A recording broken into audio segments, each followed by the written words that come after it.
opened it up, chairman? right? Yeah. There was a fellow from Washington called, and he said, Flanagan or Purdy? Mark Flanagan. Flanagan sounds familiar. I'm not sure if that's him or not, but it kind of rings a bell. But anyhow, somebody called, and they said, would I be willing to tell them what went on in the morgue? And I said, well, Excuse me, Mark. Yes. For Sentimental Journey, do you want me to just skip it, or do you want me to play this old one? Play the old one. Okay. Yeah. Excellent. Can you be sure we're going to be private? We're private, but I'm here. They're going to be asking me questions. They don't want to make a mistake while I'm here. If I'm not here, they wouldn't care. They just do what they thought was best. but anyhow, he asked if I would answer some questions about what went on in the morgue, and I said, well, What's your later pictures? I said, I really can't because I'm under an order not to do that. And he said, that's been rescinded. And I said, I don't know anything about it. And he said, that's okay, I can talk about it. I said, no, I'm not going to talk about it because I haven't seen anything in writing. Yeah. Because it was under some pretty strict Yeah, we've got a copy of the court martial penalties. order. Yeah. And I said, I really can't talk to you about it. Yeah. He said, well, if I send you a letter signed by the Secretary of the Navy, naming all these people, right? I said, send the material, I'll look at it. I said, if it's okay, I'll talk to you. I said, you're probably wasting your time because I was only there for about 10 minutes. Yeah. And he said, well, that's all right. We wanted to talk to everybody that was there. Yeah. So then, I guess, like within a few days or a week, I had gotten a signed letter from the Secretary of Navy, another one from the Senate But Committee. had David Lifton been in touch with you at that point or before that? No, I think David Lifton talked to me after that, I think. But while the committee was still in session? Or? I don't know. I kind of think I talked to them before I talked to David. Because if I remember right, Harry, I think I was living in Pottstown when I talked to the guys from Washington. But I was in Royersford, where I am now, when I talked to Lifton. So I was outside, I remember, and when he called, he said, am I such and such? I said, yes. He said, were you in the Navy stationed at Bethesda at Lab School? I said, how do you know? And then he told me who he was. And he asked if I would answer some questions, and I told him, yeah, sure. But did he tell you how he knew that? See, He said he had called all over the country to how did he even have your name? Metzler's. Oh, how did he even have your name or know that you were at Bethesda? I don't know for sure. He just said I forget. He said how he had gotten it, but I don't remember. I don't know if it was from maybe the group of people that signed those orders in the admiral's office. I don't know if he had a copy of all the names, but the problem was he didn't have the addresses. Or at least that's what he said.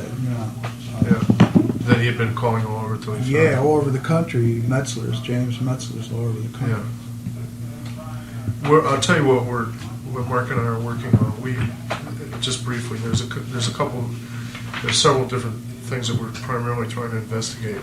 One is we're trying to get to the bottom of what the wounds look like, and certain statements that Lifton has made, which we all believed up to a point. But then, since I've been interviewing a lot of the witnesses, I find some things wrong with some of David's investigation.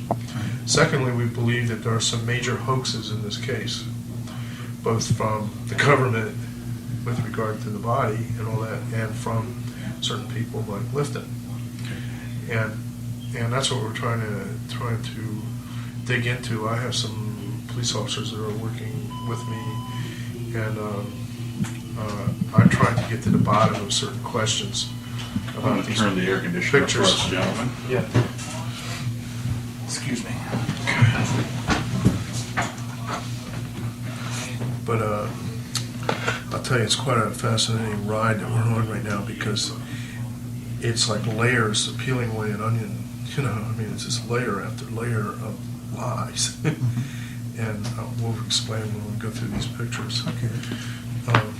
you've read Lifton's book, so you know Yes. that with some of the issues. But I'll be quite honest with you. What I think is that some of the other writers have done is they they tell us some of the truth, and along with it come a lot of lies. And in fact, I got Lifton's script here. I just found another one. Disinformation, right? I couldn't believe the research work into Lifton's. Like he talked about the catalog serial numbers between the gun that they found with Oswald and the gun that was in the catalog and the numbers on the guns. Yeah. He really did some very detailed investigating. Well, those Evidently. yeah, those numbers had been published by other people for a long time. I mean, it was nothing.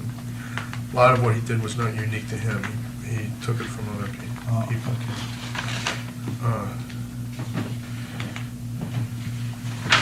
Okay, to give you an example of a sort of what we feel was a lie by David Lifton is, excuse me. Here's a question mark where he has David Lifton wrote a screenplay to make a video, right? So in this screenplay he's got Dr. Humes asking Dr. Perry in Dallas over the phone, "Did you make any wounds in the back?" Well, it would be preposterous, prima facie, for one doctor to ask another doctor if they had made a wound. You know, I mean, if they would ask them had he inserted drainage tubes, but they're never inserted in the back. They're always inserted here, and there's a pump. Right. See, and if the person is still breathing, which Kennedy was, they don't need a pump. The breathing motions themselves will pump out the fluid. Just right? the fact that he used the word wound is strange. Doctor to doctor. Yeah, so this is an example where Lifton's coming from. Okay, he's got O'Connor saying he's writing a script for Paul O'Connor, and we now show the film clip of Bethesda medical technician Paul O'Connor, who told David, "I never did believe the Dallas doctors did a tracheotomy." David asks why. O'Connor responds, "Because you wouldn't do a tracheotomy on a man without a brain." See, this is pure fiction writing. It's pure novel writing. Okay, we have filmed and interviewed every doctor and nurse in Dallas, with maybe two or three exceptions, and believe me, they did a tracheostomy here, and it was a large cuff that they inserted, and I don't think they use the same type of trach tubes now that they did then. So I'm not going to lead you because I don't know how much to tell you or not to tell you, but first problem that we have is that Lifton does, to a certain extent, shape evidence to come up with conclusions that you know, whatever his point is.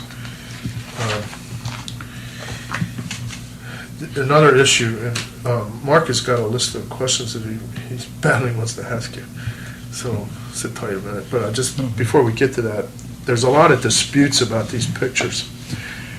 Lifton claimed that he says that this wound was an enlargement of what was seen in Dallas. Okay, I have shown this to the surgeons. Two of them are chairman of surgery departments in Dallas at two major universities, at Baylor and Southwest Texas.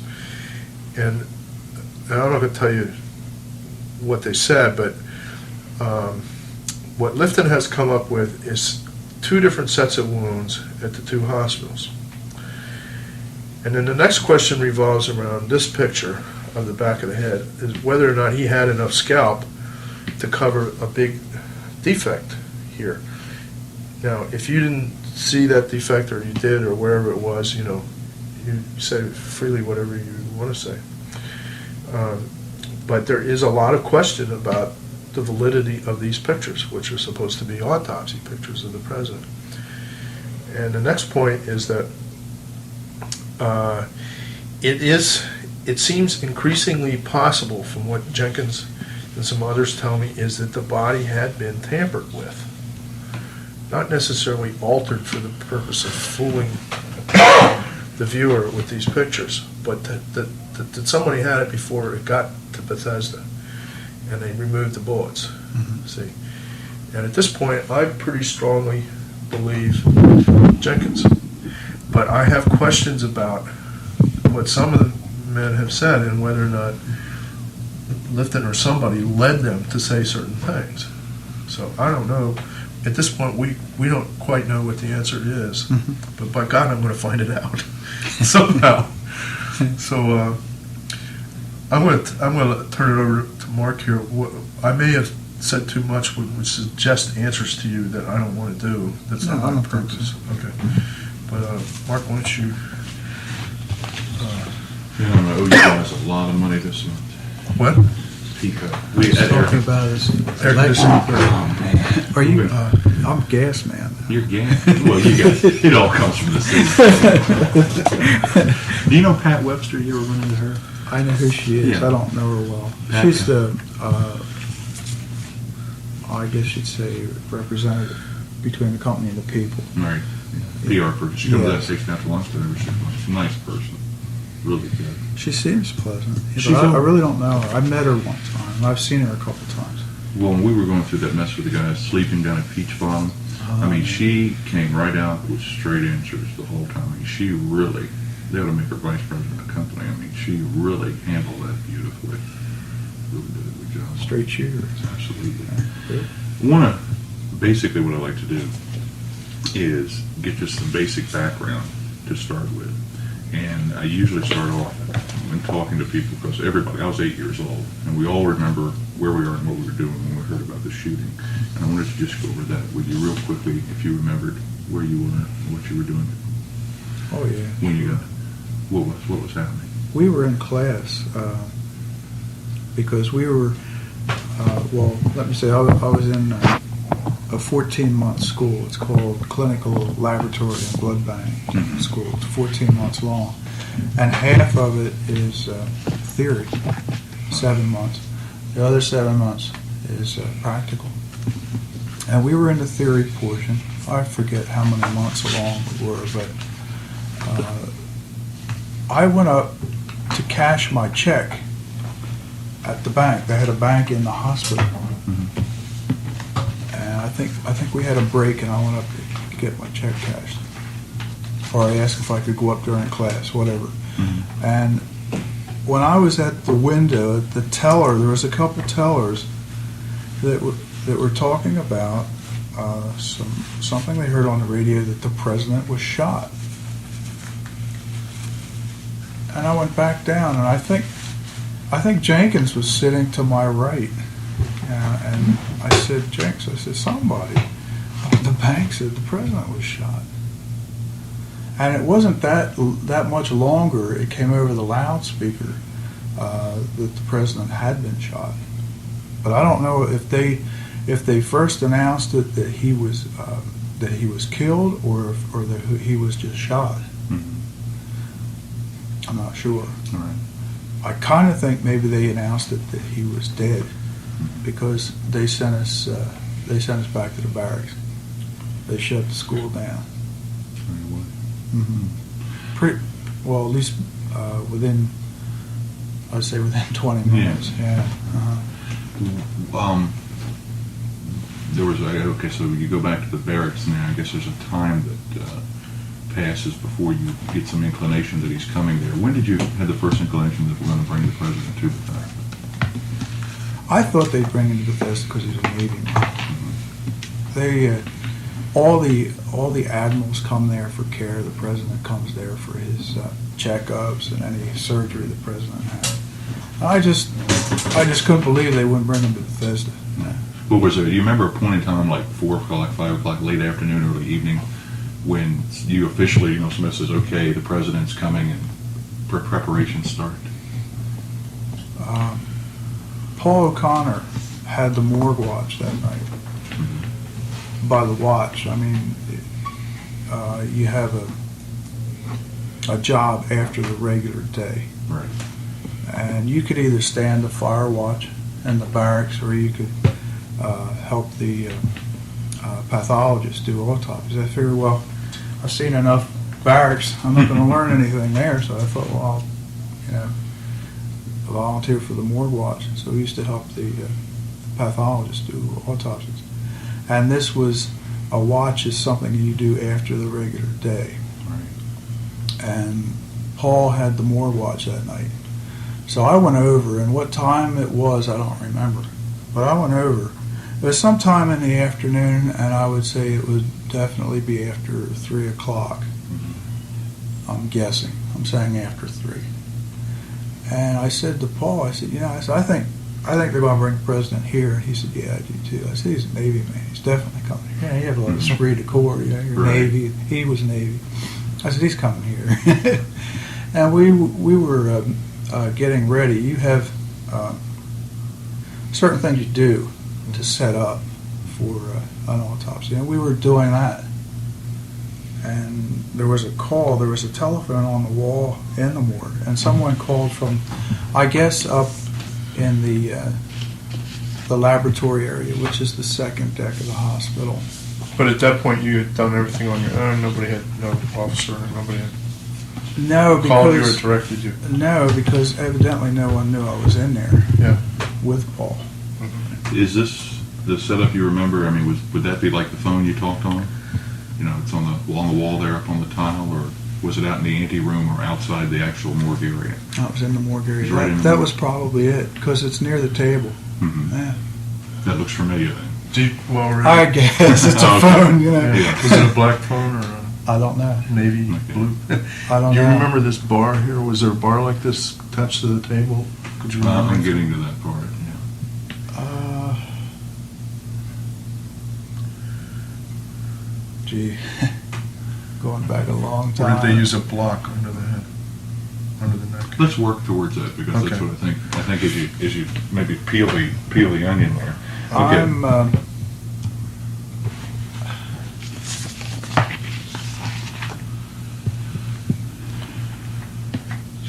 trying to remember if we had that set up.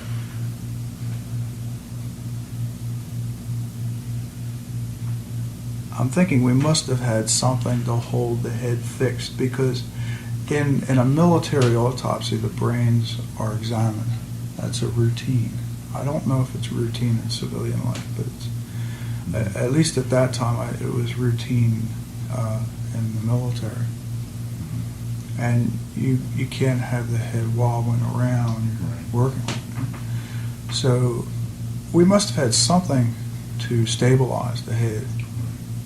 So that would.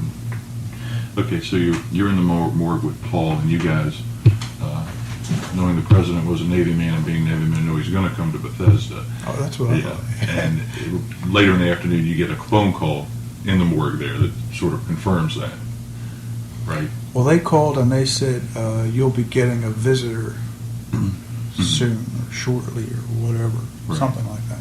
Do you remember? the Didn't call? mention any names. No, I don't know who called. Did you answer the phone or did Paul? Do you remember? I answered the phone. You answered the phone. Yeah. Okay. Okay, from the time let's just take it in sequence. You get the call then, so now you know it's official. What happens between that time and the time that the body arrives? Anything? We were still setting up. And then there was at least one more call, maybe two. I think there were at least two. There was maybe 3 calls. But the second call or the third call, whatever, said, he's coming. He'll be coming around the back. No names. Right. So I went out to the platform, which is right behind. See, the morgue is right next to the back of the building. Right. When you come off the platform and you walk through the double doors from inside to outside the hallway, as soon as you walk through the double doors, the door to the morgue is on your left. Well, there's 2 doors to the morgue, but the first door is on your left. That takes you into the refrigerated room, which is a separate little room. If you were to continue down the hallway past the first door, there's a second door that leads into the autopsy room, which is separate from the refrigerated room. Right. So you're in the morgue with Paul, and you get this call that says he's coming in around back. I mean, that was an immediate thing, right? I mean, so you went out. Was it something that you had to go and stand somewhere and wait for 10, 15, or 20? I had to wait. Oh, you did have to wait. You remember how long? Harry asked me that, and I suspected I waited at least 15 minutes. At least 15. You were out on the dock? Or in the morgue? Yes, out on the dock. Paul was in the morgue by himself. Okay. Or at least he was in the morgue by Okay. himself. So it was really just you and him up until that point, till things Yes. start to happen. Yes. Okay. Are you on the loading dock by yourself? Yes. Okay. Then what happens? I remember a pickup truck with fellows in uniform, dress uniform. And they were standing up in the pickup truck. I think it was gray. And they came around the back. And I think there was also a hearse or an ambulance that carried the coffin. And I don't think the coffin was in the pickup truck.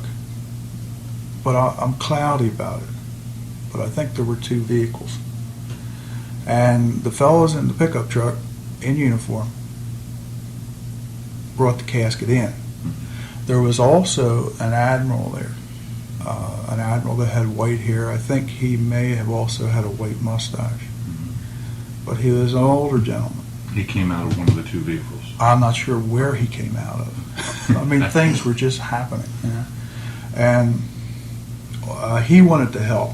He wanted in the front of the casket. He wanted to help bring it in. And he was So it's at Berkeley. was kind of leading. And we went in the first door on the left, Through the through the refrigerated compartment into the autopsy room.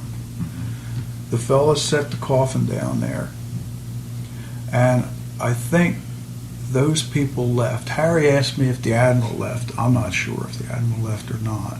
When you walk in, when you come in with the casket team or whoever, is Paul still standing in there? You know, I can't remember if Paul was in the room or not because there were other people in the room. Oh, so it had gotten a crowd in there too. There were people in there. Who were they? How many? I don't know. Yeah. I don't know. I know Dr. Boswell was in there. He's our pathologist. I don't know if Dr. Humes was there or not. I'm not sure. But I know Dr. Boswell was there because I talked to him. And he was the guy that said, we have enough help. He said, thanks, you can leave now. Okay, did you help? You help. This is after you've helped take the body out, right? Right. Okay. Let's get back to you and the men from the pickup truck and all. Bring. But the that's body how out. I know that Dr. Boswell was there. Oh, okay, because he's the one that told you. Yeah, because You I know. spoke to him. Just to backtrack to clear it up in my mind, it's really kind of like a lonely scene. It's you and Paul in there, and then that phone, that call, whenever it comes in, sort of sets everything in motion.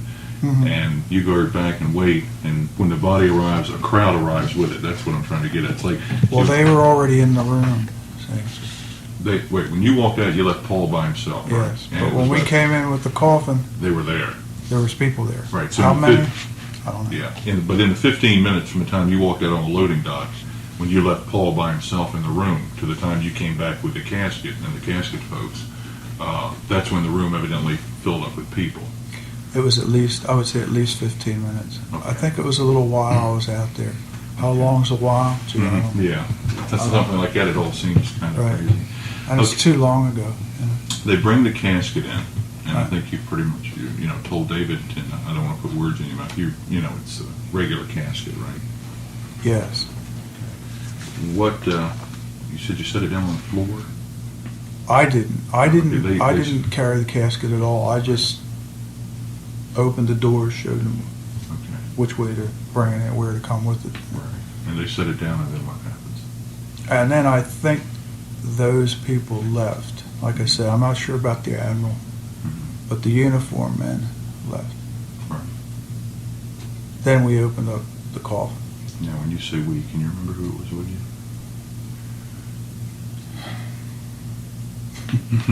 Like I said, the craziest thing, and I think it's crazy because I cannot remember if Paul O'Connor was in that room. But Paul had a recollection. He makes this statement to David, which is very interesting, and maybe this would help to, if you and he were basically doing the same thing. He says when the casket was removed from the body and the wrappings removed from around the head, there was a gasp in the room when people saw the extent of the head wound. Do you remember, were you there when the head was unwrapped? Yes, there were two sheets. He was naked, and there were two sheets on him. There was one that covered him, and then the other sheet was, I guess, probably folded in half or in a third, and it was wrapped around his head. Like this? Soaked with blood. So it's wrapped like a turban as opposed to I don't know how many wraps, but it was Yeah. wrapped around his head, turban style. and it was soaked with blood. So getting back to that point, that wrapping is taken off. Do you remember anyone, so, like some sort of exclamation, quiet exclamation from the people in the room when they saw the extent of the head wound? I think all I remember is what I saw. Don't remember hearing anything like that. I'm sure I heard it, but I don't. I guess I just kind of blacked it out. It's just. So you would have been stunned. You were getting the impression too at the same time as they were.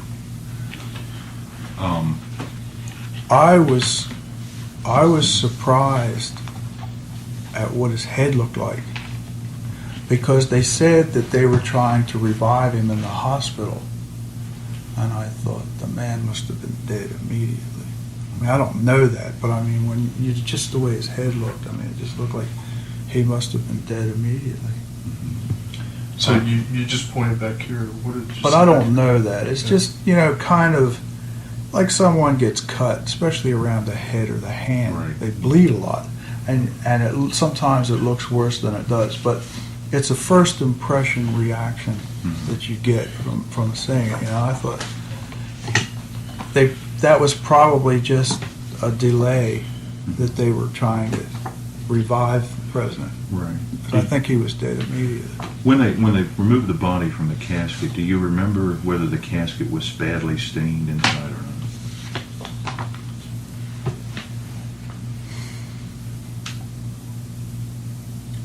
not? In other words, had the sheet done had the sheet that they wrapped around his head done its job, or was it?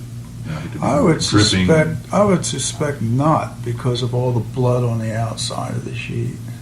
Okay. So But there wasn't there a mattress cover inside of a plasticized or rubberized mattress cover lining the coffin? Harry, I don't know. Yeah, okay, but you I know don't that in remember. Dallas that they had lined the coffin with a mattress cover. I picked up on that. I saw a video. I was telling you, this video they had in this store. Within the last year, I saw it. Was it Best Evidence? Yeah, I think it was called that. Same as the book, right? Right. And Paul O'Connor was in that video. And Dennis David, the officer of the day, the fellow that took the X-rays, was in it. Did everything ring true to you in that video? Is there anything that those people were saying that you have questions about? The only thing that really bothers me is about this body bag thing. He was not in a body bag. He was wrapped in a sheet, and his head was in a sheet underneath the wrapping of the sheet. He was not in a body bag. Was it daylight or was it night when the coffin came in, when it arrived? I think, Harry, it was getting dusk, but I do not think it was dark yet. Remember The I said to you 4:48. that I was watching this Best Evidence video, and this probably sounds crazy so many years afterwards, but it just kind of struck me funny. I watched the plane land at Andrews Air Force Base, and Mrs. Kennedy got out. That was at 5 minutes after 6 o'clock at night. And it was pitch black because the sun set at 10 minutes to 5 that night. Okay, well, see, that's my point. The coffin was on the plane she was on, that they claim he was in. Right. If I'm right, if I recall correctly, and it was not yet dark at Bethesda, I'm saying we had him on the table at Bethesda Naval Hospital before that plane was offloaded, before that coffin was taken off the plane at Andrews Air Force Does the Base. person in these pictures look familiar to you? Did you see, you were still there when the sheets were taken off the face, right? Yeah, and I helped carry him over to the table. Does the Put him on person the in these pictures look familiar to you? Yeah, it's President Kennedy. Okay, but is this the person that you put on the table? It looks like him. But when I Could look, be an Air Force major or a Secret Service man that might have been shot. Could it? well, I mean, that you put on the table. Forget about these pictures. I had never met the president when he was alive, but from what I saw a lot of him on television, seen a lot of his pictures. If that wasn't him, All right, that's what I'm trying to Okay. establish. Yeah. That's what I'm trying to establish was that the body that you put over on the table was Kennedy. It was not somebody else. if it is, it's an identical Okay. or something very close to And identical. what kind of a vehicle did the body arrive in? I think it might have been an ambulance. It may have been a hearse. I don't think it was in the pickup truck with the fellas. But you know what the gray Navy ambulances look like, right? Oh yeah, Okay. we also had one down at down South But Carolina. it could have been some other vehicle that you saw. They could have been hired. Do you have any memory? I think there were. of a black '58 Chevy or Cadillac hearse. I'm not sure, but I think there was another vehicle. I think there were two. Okay. There may have been more than two. Did you help take the coffin out of the vehicle? No, the How far away were you? uniform fellows did that. standing? Honor guard, we call them. I was up on the platform watching it. How many feet away? They backed the pickup truck up fairly close to the platform.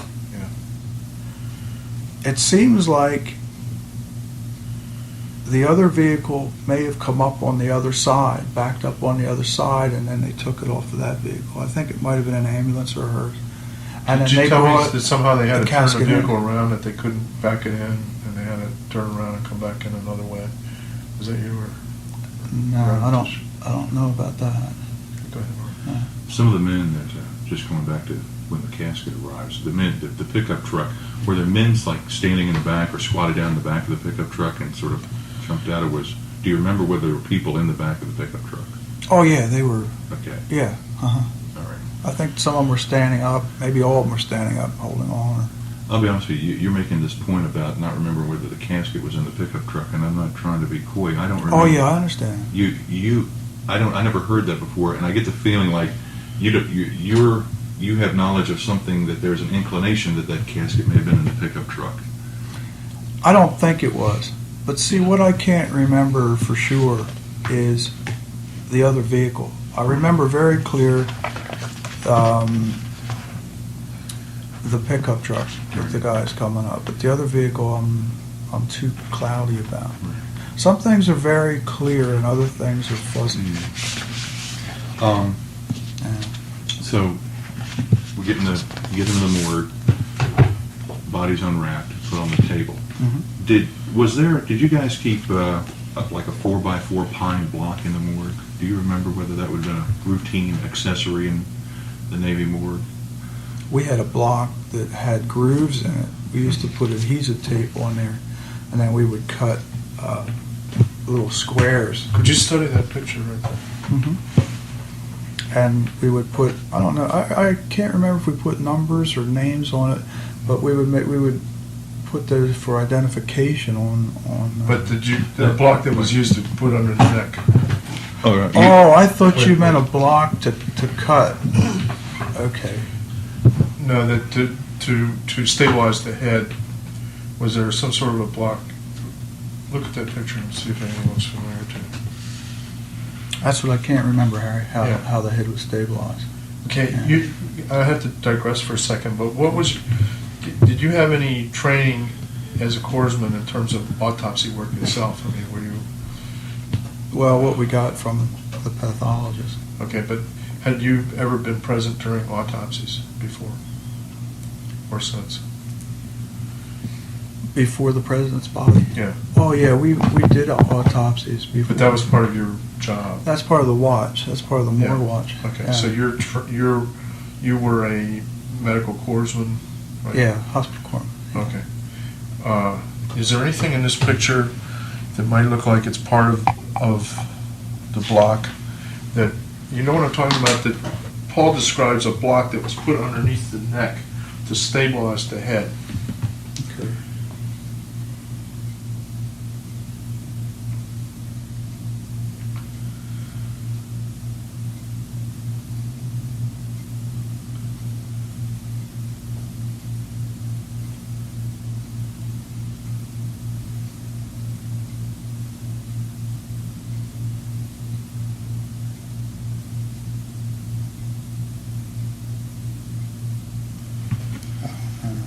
Okay, let me point out something to you and see if it's familiar. Okay.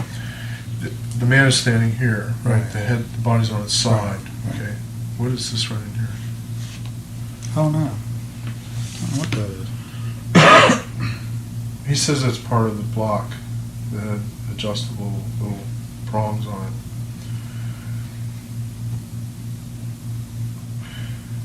So that doesn't ring a bell with you. I guess it could be. Yeah. You done? Well, I have a whole lot of questions, but Okay. if he doesn't mind. While we're on the block, Not sure about that. see, Harry's got his block and I've got my block. Okay. You were. This is Paul's block. Yeah, that's Paul's block. You were giving me some good enlightenment there for a minute. You said you had this block and you'd lay tape on it and cut it, And you would cut it into squares. so it had like grooves in it. You could run a blade down it or That's something. right. We'd take a razor blade and cut Okay. it. Yeah. How did that relate to you? You were getting ready to say something about the names. Well, you mentioned the block, and that's what I thought of right away, was that block that we put the adhesive tape on. And then we would write, see, every autopsy, I believe, had a number, and I wasn't sure if we used to put the number on each one of these tapes or if we put the name on there or both. I'm not sure, but we used to use these tapes for identification. Now, where would the tape go? It would go on specimens of tissue that go up to pathology. Okay. See, they get processed. They get first they're cut, and then they're put in like a paraffin, and then they're stained, and then ultimately they're examined by the pathologist. Yeah. Does this here? What you do down here in the morgue is like a macro. The micro's up in the lab. Right. Does that there resemble perhaps maybe the block you remember has been tucked under the right arm? I mean, it appears to be a block. I don't know if you recollect it as something else. Feel free.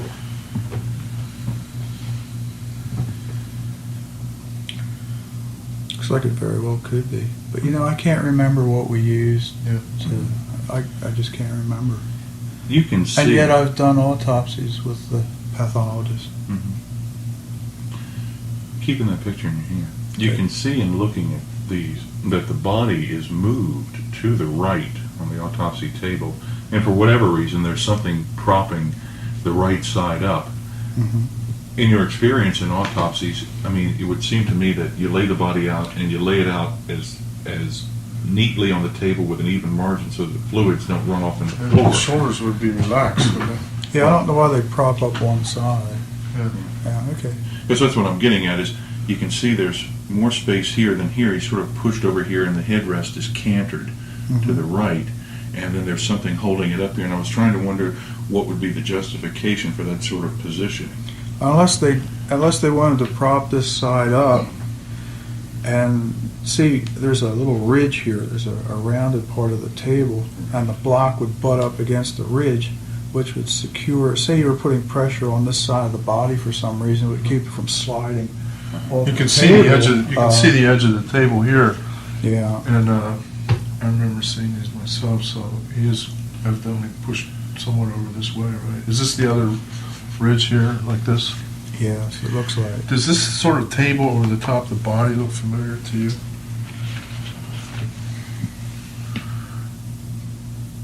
That looks like it's sitting on the autopsy table, right? And that, like an instrument tray. Did you use anything like that? I think that may very well be what that is. That's the instrument tray. But you remember in that particular morgue that they had that sort of a thing. That did this swing out? Did it stand on the floor and swing out over the body to put the instruments on, or did it sit right over the top of the body I don't know. I can't with remember. both legs on the table? I don't know. Okay. During the time that, I'd only be guessing. We'll explain it to you why we're asking these Yeah. questions. It's too long ago. Can I continue this for a minute? okay, sure. All right. Does this floor look familiar to you?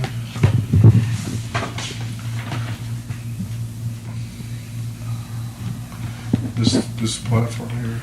Yeah, I think this was the floor at Bethesda. We did have the raised section. This is the gallery over here. If the phone's here, the gallery's there. How many The benches? door's how many over benches? here. Doors are off to the top of the head, partner. What How are, many benches were there in the gallery? Or levels? maybe 3, 4? I don't know. I think there's more than 2. Is this like a platform here that goes up to the gallery, sitting off to the side here? The gallery wasn't very high off the floor, and I think there was a railing in front of it. And there were, I think, at least 3 bleachers, maybe 4. I don't know if there's more than 4. Do you remember what this thing looks like? Maybe an autoclave or something with a foot pedal, or a sink with a foot pedal on it. It would have been off to the. Is that wooden? What do you think, Mark? Is that wood or is it not? Yeah, it looks laminated, or it may be something heavier. This makes it kind of look like it might be wood here. Right. Looks like maybe paint scuffed off. I don't know. A cabinet, or. But what it is, I don't know. Some of the men have said that there was nothing like that or nothing made of wood in that room. I don't know what that would be. But you feel comfortable with the floor and the phone off to the left and the gallery off to the right. Well, the phone here would be on Kinda. the right side of the. We're going back a long Yeah. time. Yeah. I think. So, I think it did. excuse It me. was kind of a modern morgue, I guess, for that time. It just seems like we had a floor like that. If I was to have to bet the house on it, I wouldn't do it. But I would say, yeah, this could be it. You know they've torn it up. You know they tore it up. No, I It's a didn't. cafeteria now. I was over there in '88 No, with I David didn't. Lipton in a Tokyo film crew. They tore it up. You can't. I mean, you go in there where the morgue was. It's a big case part of the cafeteria. Oh, Go ahead, Harry. I thought it was still there. Okay, if this is the gallery here, here's the gallery, here's the table, here's the head, the phone's over here on his right And the side. door's over here. Okay, will you draw in where the other table would be and where the doors would be? Don't mark on the picture, so. No. Let me see now. I think. I feel like I was almost never there, but anyhow, I think the other table was here, like so. So they were head to tail. I think. And then, about somewhere in here, there was a room. Anteroom, the cold room, No. storage. Okay, the phone's on the wall, right? Right. But there's a doorway that goes. I know we used to keep the formaldehyde over here, the formalin solution over here. So this was a wall, and this is a little passageway, and then there was a room in here where they kept a large bottle of formalin, which is, I guess, 15% formaldehyde and water or whatever, I forget. But that's what you use to preserve tissue with. But there, you go into this room. It seems like there was another room on this side, maybe for the laundry. Yeah, there is a laundry not close sure. spot. And over here, see, this would be the door. Let me draw this. There would be the door here between the reefer room out here and the autopsy room here. And this is where... Reefer room would be the cold room with the slabs? Cold room, Okay. yeah. And then over here, there's a door that goes out into the main passageway. And if you make a right, you go right outside, out the double doors. And there's another set of doors. And there's another door over here. In other words, you can come in this door and just go into the morgue, or you can come in that door, go through the reefer room, and into the... So there were only two ways of getting in and out of there. Yes, Okay. 2 ways. Let me just label them. This area back here is just storage, right?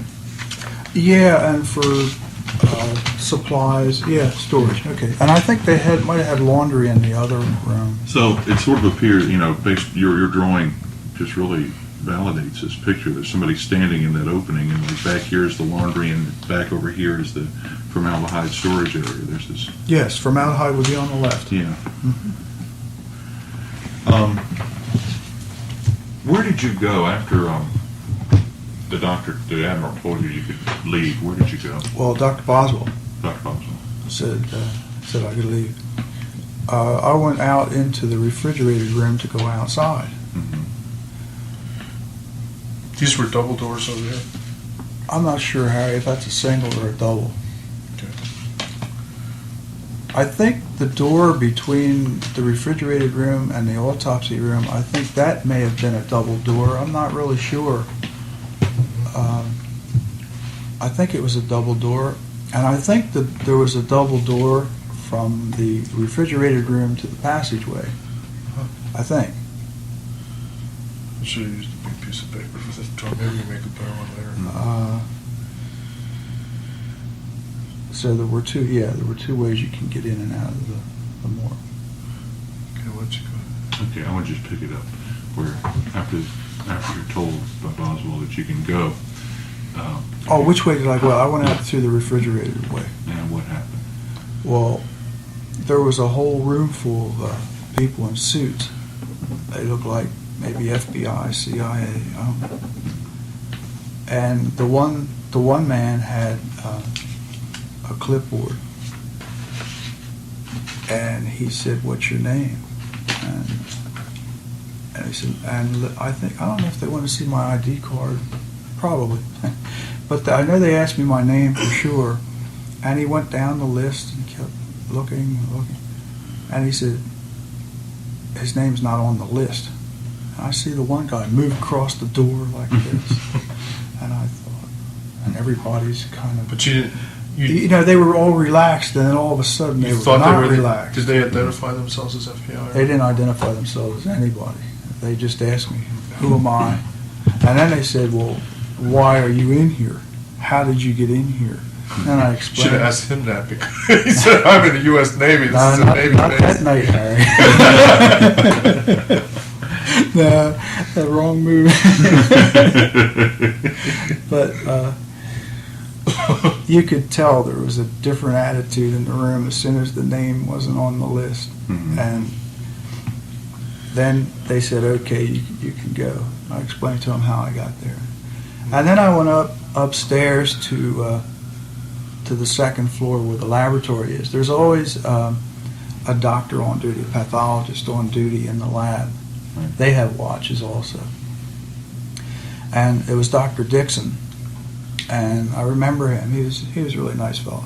And I said to him, I better let you know that I was in the morgue, and you're probably going to get some questions as to why I was there since I didn't have the watch. And I explained to him what happened. He said, "No problem." His name is Dixon. Dixon. Mm-hmm. Dr. Dixon. You don't remember his first name? No, I don't know. So did you stay in the lab pretty much rest of the night, or did you go down? No, then when I left there, I went down past the cafeteria, and the place was mobbed. Music? Oh, yeah, reporters all over the place. And you looked out the rotunda. There's a second floor that has like a balcony, and you can look straight. There's a lot of glass in the front of it. There really used to be. And you could see just heads, just people, where there were lights, and then it fades into the darkness. It was dark at that time. But there was must have been thousands of people there that night. Did you come back to the autopsy room any time during the evening? After that? Yeah. No. Okay, so you were just around Bethesda at the lab. Did you have any other connection, any other, little jobs or assignments related to that night after you walked out of the autopsy room? No, because after I left the hospital, then I went back to the barracks. Oh, okay. So you went back to the barracks. I watched some news on TV. Remember Huntley and Brinkley were on. Yeah. It's Huntley Brinkley then. Yeah. old David Brinkley's still hanging in there. Yeah. Do you, I know it's a brief time you're in the autopsy room. Yeah, it was, I would say 10 minutes at the most after the body was out, from the time we took it out, put it on the table. And during those 10 minutes, were you aware of any talking about or actual taking of photos or x-rays? Nothing had started yet. Mm-hmm. Nothing had really started yet. That's why I said Jenkins would be a good man to talk to, because I think Jenkins was there all night. See, we couldn't even talk among ourselves about it. Not only couldn't you talk to someone else about it, you didn't talk about it among those who were there. But I think Jim was there all night. One of the beginning process, right? I mean, I'm right. That's photograph should be one of the first things you're doing. I'm not sure about the photographs, because I worked with a pathologist. With Boswell? Okay. Well, any pathologist that was on duty. Yeah. It could be different people. What I was getting They at, had more than one or two pathologists. Yeah. what I was getting at, you can see here in just about any of the pictures, like here and on the shoulders and on the back there, that at the time the pictures are being taken, the body was washed. The nurses in Dallas washed it. Well, no, I have to correct you.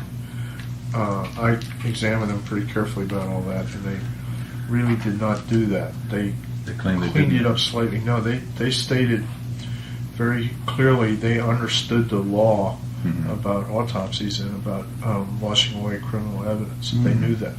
They weren't stupid, and Audrey Bell was the supervising nurse. What? And so they Okay. did not, they were very careful not to in any way scrub away any evidence, or, what they basically did was neaten things up a bit. Okay. But, What I'm trying to get at, and this may sound overly morbid, but what I'm trying to do is establish a time between the time the body is in there and the time the pictures are taken. And one of the things is, if you can see on this picture, you can see the guys have gotten their gloves pretty soiled early on. Just in the process of lifting them out and taking the sheets off, was it such a mess that your hands would have gotten very soiled, or with this blood? I mean, was it something where immediately afterward you had to wash up? Or was it dried and stabilized enough to where you wouldn't have been getting real messy doing it? I'm trying to remember if I had to wash blood off. I don't think I did. of yourself.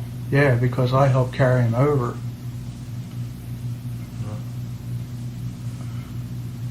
You don't remember it being that big a mess as far as to deal with? His head was and the sheet had the most blood on it. Can I interrupt? I just made a discovery, Mark. There's nobody holding this so-called flap of scalp up in this picture. The cover that they've used is that this hand is holding up a flap of scalp here, a large defect. Right. There's nobody holding it up here. Right. We have clear pictures here that show exactly, identically what we see there. Excuse me. That's okay. Okay. Twice or three times in this interview, when you talk about wrapping the head, you make this circular motion like this. Well, wrapped around. I mean. Right. That's exactly what I'm getting at. Okay. And I'll be perfectly honest with you. If Aubrey Wright, who wrapped his head in Dallas, or whomever Harry has recently discovered probably really did it, and talked about wrapping his head in a sheet. And when we get into this problem of where is this big wound, is it on the top of the head or is it on the back of the head? If this is the wound, it would seem to me, and you can correct me if I'm wrong, and the back of the head is intact, and if you want this to not drip down in the coffin and make a big mess, you'd wrap it what I call toothache style, or remember the old style they used to, people died to get their mouth shut? You'd wrap it like that. Whereas if the wound is on the back of the head, you'd wrap it what you're shorting me, which is I call turban style, around and round and round. Because if it's wrapped around and around and around this, and they lay it on the back, that's still going to just leak out in the coffin. Were there towels inside the sheet? Towels against that? Gee, I don't know, Harry. Yeah. I don't know. But Do you what I- remember? Do you remember if this was white brain matter here, or very red, blood red I'm material? gonna look at this a little closer. I'm going to take a break and have a soda. So just for a Can minute. you, Harry, I'll tell you what, this looks like, if I'm looking at this right, it looks like if I would grab the scalp here and pull it over to here, it covers head. Is that right? If I grab this corner here, pull it over here, it would lay down flat. Is that right? It looks like it, yeah. maybe?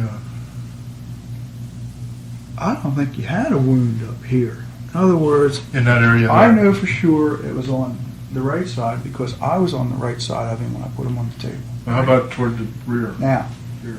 here's what I remember. Yeah. I'm going to narrate when you point just for my tape. I'm saying somewhere in this area, starting and going From 1 inch above your ear, this backward. way. Backward to the Following the rear. hairline, about an inch from the hairline. Well, above the hairline, Yeah. but kind of like this. Mm-hmm. And you could kind of see white pieces of, I don't know if it was brain tissue or if it was, I believe under, if I remember right, under the bottom layer of skin, it has a whitish material in there. Mm-hmm. Would brain matter be real bloody red in a wound like that? In other words, or would it be whitish? Well, the brain is white. Well, kind of a grayish white. But if it had brain been is. traumatized by a gunshot, what color would it be? Well, the blood, well, because there's blood vessels in the brain, of course. Yeah, but the blood. I've never seen a brain that was hit. I mean, shot. Okay. Okay, but do you remember? You don't remember any of this? See, he hasn't been operated on yet. There's been no Y incision or anything at this point. Do you Oh, yeah? No, this is taken before. These are pre-autopsy photographs. Presentation pictures. Like here, see, there's no Y incision, right? In other words, this is before they did any cutting. Okay. So, Right. do you remember these? Where's the picture that shows the three stripes? You know, which this is view mine, it? and then you have Oh, here it yours. is. Yeah. Okay. Harry, I don't think it was up here. I think it was, if I remember right, it was here and going back. And it was like a jagged cut, like, you know, the hand can opener? Uh-huh. Like, Yeah. if you took a can opener, That's where my stabbed hand it in the was. head and started doing this, you know, like you do on a can. Yeah. In other words, it was not a clean cut. Right. It looked like it was jagged.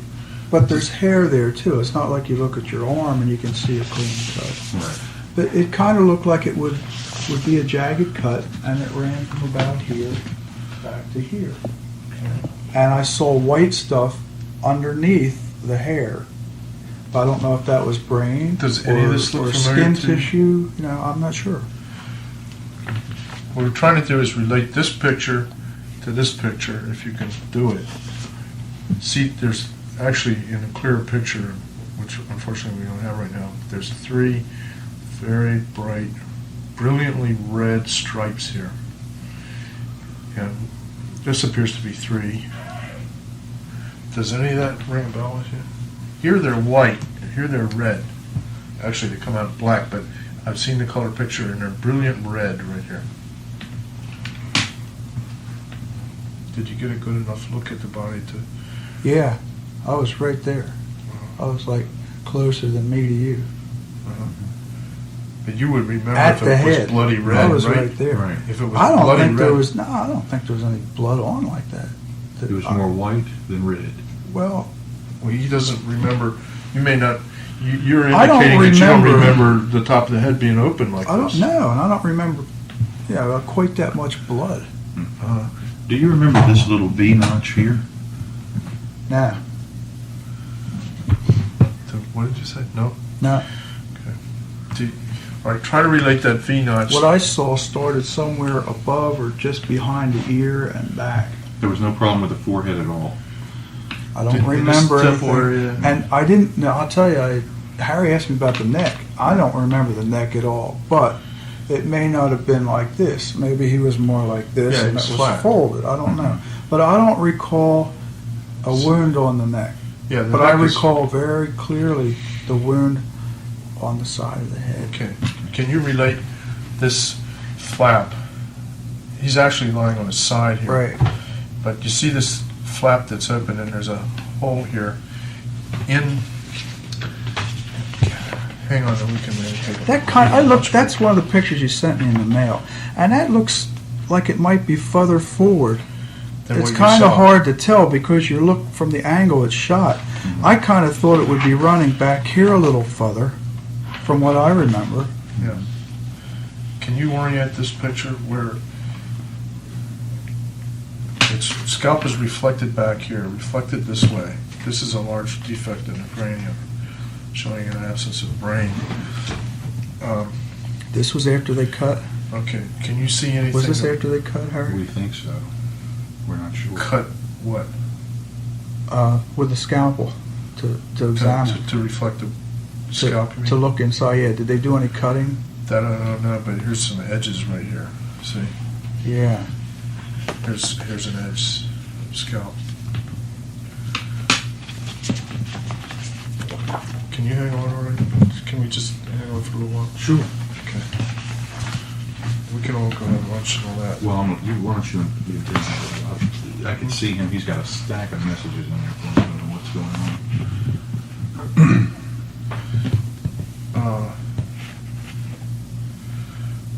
Okay, here are better views. Harry, I can't orient this picture. Where is? All right, we think that Paul says that this is the neck here.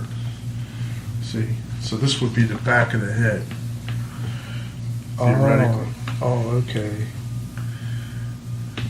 These circles here, this is a whole other area that we're So starting. this is part of the brain here, and this No, is the the skin skull. folded This back. is the skull here. All right, that's the It's skull. right here. All right, See, so this is where we think. this is where it's empty. Yeah, Right in that's if he's right. If this is the back of the side of the neck here. See, Yeah, I have trouble orienting to I that. know. One more question. Can I help him a sec? Let me see if this helps you.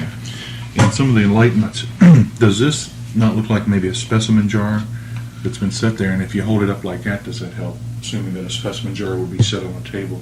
with the Very data. well, it looks like it could be. Still doesn't help. I mean, No. it just This gives is you all an really idea of small. what up is. This is already There's so Paul much up here. folded. What is so much this? folded back. Yeah. This is already Paul up here, Mark. What is all this going on here? Let me see. I can't even tell what it is. It's, No, these are the UCLA enhancements, and there's so many little anomalies in this thing. It's oh incredible. yeah, that can't be the neck. That's some sort of an overlay on this picture. Yeah, I have Well, you trouble can see with the that. specimen jar real clear now in that one. Let me see this. Is that? That's See? a specimen jar. Yeah, almost? That's Yeah. what it specimen jar looks like, setting up right, and it's yeah. sitting on a table. Here's Oh. here's a table. Mm-hmm. All right, and in this one, where's the other one? So then he would be lying face down in this picture. Yeah, it would appear that way. Okay, look right here. Here we go. Here's what I was looking at. That looks like the rim of the autopsy table, perhaps where the headrest was, Yeah. or a whole one of those. It's a Or one of them on the side for the tray, maybe. I don't yeah. There's also one of these where you can see. I thought it was this one. Where you could see the. Is there another? Do I have another one of these? There's one where I thought you could see a big hole and then a small hole that looks like the. These little holes that are in the table, the little drainage holes. See, I was. Let's see where we at. I have another one of those in here, I think.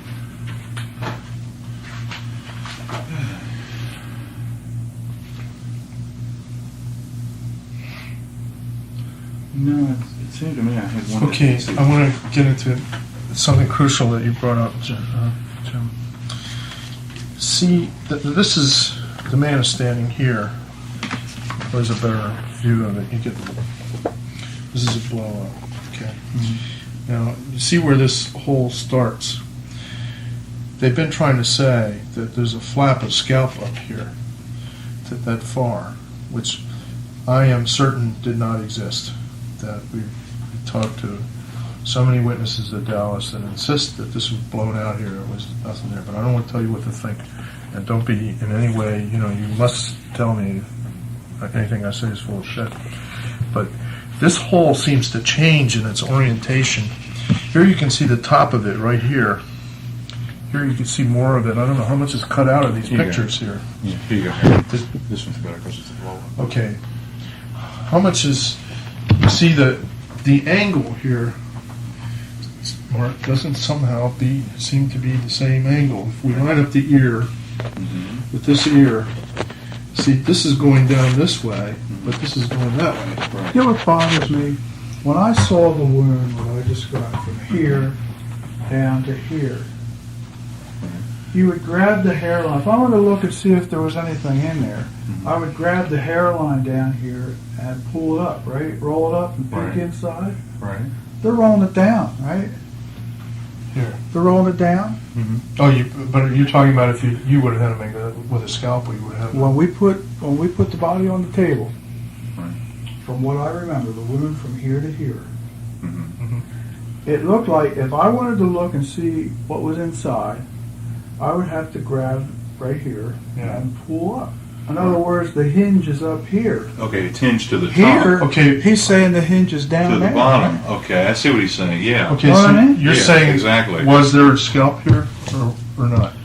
No, That's where the painting is. he's getting to a point. He's saying that he remembers it being anchored, the scalp being anchored up here and loose here in the area. In other words, right, so you could like do a sardine can operation and just pull it up like Yeah, this. in other words, I would come up and Right. I would grab about right here and I Right. would flip it up. Okay, but where was the jagged can opener, Jim? The jagged can opener thing that you saw? Well, that would run like from about here and down. That was the bottom margin of the wound, Kind right? of. No, it was Here. behind the ear. Right in here. Yeah, but this looks a bit more forward. Infinitely big You ain't problem. just a joke. That's right. I mean, we're going back It's a lot hell of a bit years. too much forward. Yeah, we're going back a lot of years, but I say Yeah. that's too far forward. Yeah, that's All right. right. Well, that's what every That's the single witness in Dallas has not only said, but insisted upon. See that there was no wound forward. That was all Right. back here. Plus, they're folding it down and not folding it up. No, they're pulling it. They're pulling, supposedly acting like they're pulling excess scalp up over a wound as opposed to pulling it down. I mean, okay. I know what you're saying. Okay, another key question. All right. In other words, This- from what I saw, you couldn't pull it down Do you know because anything? you'd have to pull up. Jim, do you know anything about Because wait a minute, he just said that if you pulled it, you could pull it down because it was still anchored up here. There was no wound up here. Is that what you're saying? Not that I could see. Good. Okay, go Did ahead. you? I could only see a wound here, and if you wanted to look inside, like he's flapping it down, you couldn't flap it down. There's nothing to pull down. You have to pull up. So this picture, where's It's the like big trying to cavity? open a door from the other side, Exactly. from the hinge side. So did we figure out where the bottom and the top is here, where the Yeah. ears are?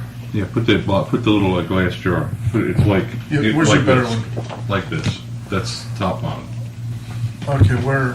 Let's see, I'm totally confused with this. Okay, there's a little glass jar. So we're looking down at the head. Where's the neck? Okay, this would be the end of the table, it looks like, huh? Right here. Okay. So the neck should have to be down this way, I guess. But maybe they may be rotating Would the this be head. on the table, the glass jar? It looks like it is, because here it looks like the edge of the table, and it looks like that would be near the edge. But see, we don't know if they're rotating that head or not. Right. As far as where the neck would be it be directly under? Would it be over to the side? So, okay, if he was lying on his face, this would be the right side. There we have the same ruler. Now let's see. Okay. So the body is down here. Mm-hmm. This would be turned over. And he'd be laying on his stomach. So the right side Unless these are reverse negatives. I've struggled with that for 10 years trying to get that orientation. And Yeah, so is everybody else. you may have hit it. Maybe if I get my 4x5 transparencies and we flip them, maybe it'll begin to make sense.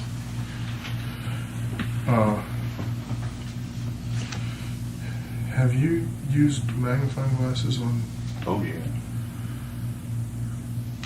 It looks like they're showing. I must insist that the color pictures give a lot more data in there, and that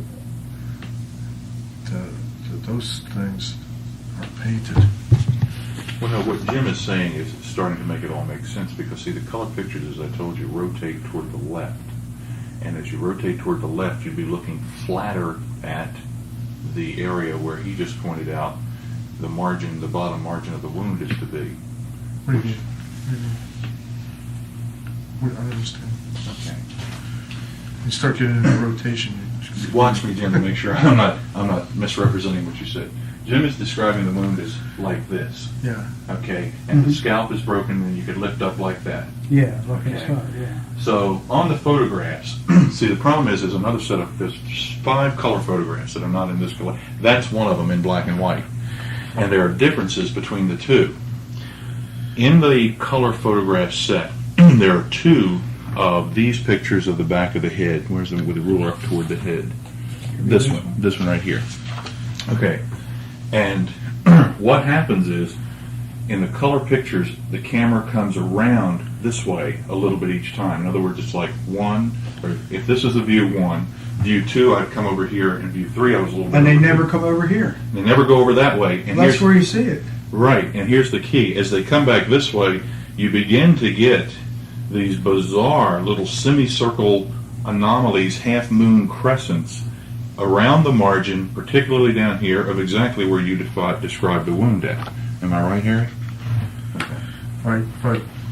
Do you see the way this is blurred around here? Do you know anything about photography? Very little. Except that I put film in and I snapped the shutter. No, I don't. All right, well, what we know absolutely at this point is that this picture is out of focus in this area. See? And it is in focus in the background and in the foreground. Yeah, it is, isn't it? It's And kind it is of, scientifically impossible to be out of focus if that's what the problem is, unless that's a painting. Uh-huh. And I don't want to lead you at all, but you can see the focus. You can see this area here in focus, this area, and this area out of focus. Yeah. Is the out of focus area It looks like this portion's distant and this portion's. Does the area that's out of focus correspond to the area where you saw the margin of the wound? Let's take another look. Where you describe it back when you show it on your head? Yeah, it would be in that general area because it would be up here and then coming down, see? Up here and then kind of coming down. Yeah. Okay, So Let me say it may have been a little, let me little ask. bit above and no more than a little bit in front. I think it was more above or slightly behind and down. And I remember it as not going up this way. It went down this way, and that's what made me think if the president was shot from X stories up from the rear, why would the wound go from down here to up here? It should go from up here to down there. Right. Jim, very important question. Right. Could you, from what you've already read about this case, from best evidence and everywhere else, is there any possible way that your perception of where that large hole in the head was has been influenced by anything that anybody else has written or said? Well, you're pointing back here. I really don't think so because I never saw any pictures of it until I lifted the book. Uh-huh. And one of the things, like I said, some things And that then all night. you did was see this, right? But yeah, and some things that night were, and this never looked right to me. Why didn't it look right? I don't know. It just, I think there was a picture in his book like this, Yeah, there was. Those are the actual pictures that I let David use in best evidence. and it just looked like it was too far forward or something. It just didn't look right. That flap, okay. Several of the other men from the autopsy said the same thing, exactly the same thing. Okay, but how much scalp was left in this area right here that you remember? Was there a flap that could have been simply pulled up like this, the way he's holding it with his hand? Well, to be able to tell, you would have to lift it up. No, but what I'm trying to find out is, was some of the scalp actually blown away and missing in this area of the head? If it was, We it know was there was a covered big- by hair, because I didn't see anything this that is you scalp. you could see a hole unless you lifted this up to see if there was a hole inside. Okay. See, But did you see a big hole through the skull? I didn't see any hole. All I saw was this jagged cut. Okay, so you felt that there was long hair hanging down and covering it over. I didn't really know. Okay, but so what you saw was like the can opener all along here, right? But I kind of thought it only went to about here. That's about exactly where it's placed, right? I don't think it went farther than there. Okay. So you saw this jagged mark here, but not scalp missing and not a defect in the bone. A whole big Not that piece I of could bone. tell. In other Okay. words, I would have to lift the flap of skin up to see Yeah. what was underneath. Or it could have been long hair. That's what you were talking about before, long locks But of see, hair. Kennedy didn't have real long hair. His hair was longest on the top. Yeah. His sides of his hair were always pretty well trimmed. He was Mhm. more like closer to a military haircut. If you Okay. ever remember Kennedy on Yeah. his speeches or anything, his hair wasn't very long on the sides. All right, but one more question, Jim. The autopsy report and all the Dallas doctors and nurses described, of course you didn't go through the autopsy, so you didn't know all of it, but they described, quote, a large defect with an actual absence of scalp and bone in this area. See, All the way in the very back. Yeah, in the exact perimeter that you just outlined here. So what I'm trying to get at is... So more on the side from where I'm showing, you mean? Or right in the very back? But you pointed to another picture at these long locks of hair that were hanging down here, all this hair, and you seem to indicate that this had been covering whatever was going on over here. No, I say, if I were to pull this over, would that cover this? See, I don't remember anything that massive, but I didn't see the back of the head. Yeah, but this is the top of the head. This is not the back of the head. That's where these pictures do not coincide with I these don't pictures. remember wounds in the top of the head. I just Like remember this, this. That last look, that Yeah. But you would have. Too bad we don't have the color pictures. But in the color picture, this is brilliant red, 3 stripes here. You would have seen that when you took the tiles and sheet off. Yeah. Leading question. It's not fair, but Maybe it was there, Harry, but I don't remember the red like that. I don't know. you would though. It's the picture, Jim, what he's saying, Jim, that picture, when you see that picture in color, I mean, it's like, It's so gory. it's I mean, incredible. it's truly gory, and it's the one that I think Earl Warren was describing. It's more gory than this because this, as you see, it looks gray and it looks like scalp or maybe some brain and it's gray and white, and you don't really see a lot of red component. Now, in photography, red goes to black, as you can see there, and that's one of the problems we have is this contrast, difference in contrast between the two Right. pictures. In that picture, when you see that picture in color, I mean, it is gruesome. It is all that area is bright red. You know, I understand. See, I can't. To be honest with you, I can't. I've never been able. When I started studying the autopsy, I used to throw up a lot. I mean, because if you had the feelings about Kennedy that a lot of us had, it was pretty hard to deal with. And so I can't really look at these normally. Only when something like this is set up, and that's about the time when I can try to study them. But this whole area right here, see, this is another thing Grodin's lying about, because I've questioned him 100 times about this, and it does not relate to this, in my view. Flap on the side of the head. Well, there's 2 different things going on here. There's this thing right here, Right. and there's this thing. And Gordon is insisting that this right here is this. So if so, what is this? And that certainly doesn't relate to your picture, does it? No. That's that's the blurred forehead anomaly area. See, if a bullet entered there and took off the back of his head, that would be the obvious thing. See, we've got several different indications of forgery. It's much worse than you think. And what Lifton and somebody else quite clearly did was direct everybody's attention away from this forgery business. So they took the testimony of all of you men and used it, in my view, as a means of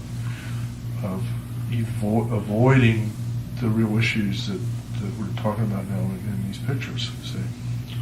Let me ask you a subtle question on those two pictures. When I first saw the two, I actually saw this one in 81, saw this one in 89. And I know it's subtle, but I sense a difference, not for identification purposes, but just in the sense that perhaps time has passed between the two pictures, because in this one you can see almost the full bottom perimeter of the pupil, the dilated pupil, and the mouth is obviously agape. Whereas in this one the eye seems partially closed, because you can see a large part of the pupil is below the bottom eyelid, and the teeth are almost on the bottom lip, where it's almost the mouth is almost closed. And I was wondering if based on that you were looking at an expression, this would be a morbid, what we call stare of death, and this one is more sanguine or relaxed looking, with the eyes more partially closed, the mouth more closed. Which one of those expressions would you say would be more accurate to what you saw when the body was brought in? This one. Okay. I think it's this one. In other words, it was more that dead stare look. Because he almost looks, if you forget the wound there, it almost looks like it almost looks like he could be alive. I think I may have remembered the teeth and the face. I'm not sure, but when you showed me these two, I say this one. If it was one or the other, I'd say it was this one. Okay, so he's indicating the Fox stare of death shot as being more accurate. Okay. Yeah, that's the other thing I don't understand, but go ahead, Aaron. Another point that, in your experience, look carefully down here at the way the back is all wrinkled up. Even he's dead. I don't know exactly what happens within a few hours, 4 hours of death. And look at this. There's another print. Oh, here it is. Look at this shiny object right here. Mark, have you noted this? Mm-hmm. And look at these incredible wrinkles in here. He was a healthy man in terms of his physique. Mm-hmm. What is all this? The House Select Committee mentioned post-mortem abrasions. That's this. Mm-hmm. Well, those appear more like the wrinkles in the sheet he was laying on. But Yeah, because like these lines here, you can get those like if you're lying in a bed, yeah. But with us, we still have the circulation. It'll pump them back. Yeah. But I don't know if good one was supposed to have lunch. Is that bar that we went to that night? Did they have lunch in there? Yeah. What I was going to suggest, if you and Jim go, because I need to start dubbing your tape, and he has been getting messages. I don't know who's calling you, but he's getting messages. You have to give me probably a quick map. Okay. I'll find it. I'll show you real quick. Okay. Oh, you want to show us? Well, I'll just walk you out the back door and show you how to get there. Okay. So these pictures don't get mixed. I'll put my two in my case.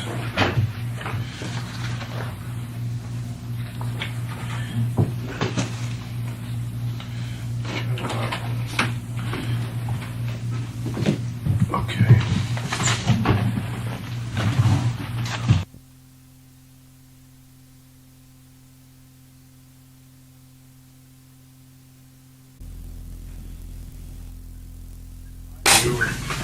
I couldn't tell you if it was intact, if it was completely gone. I just don't know.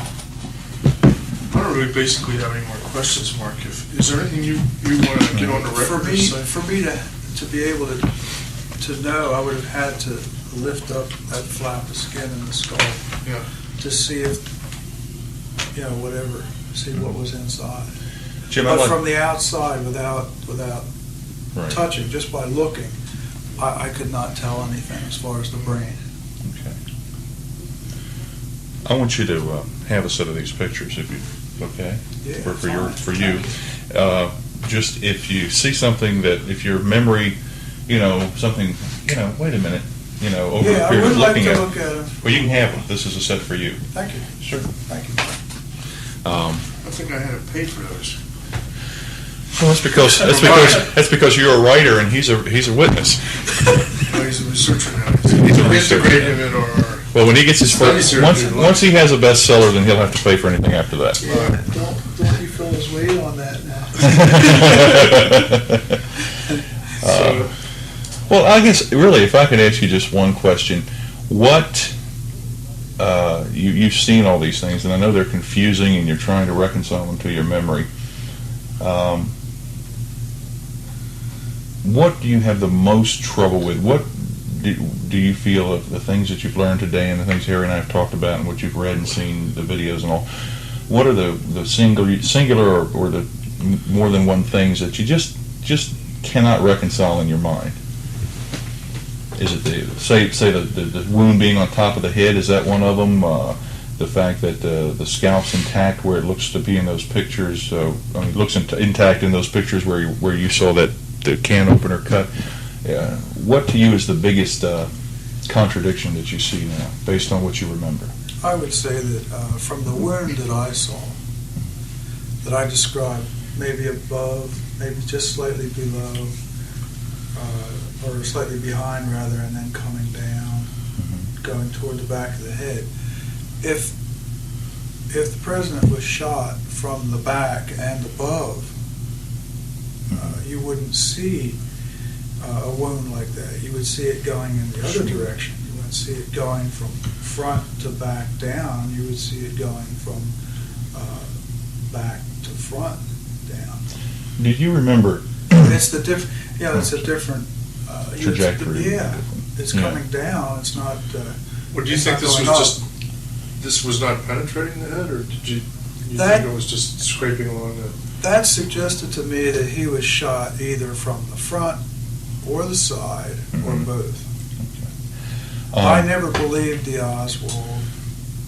You never believed it? No.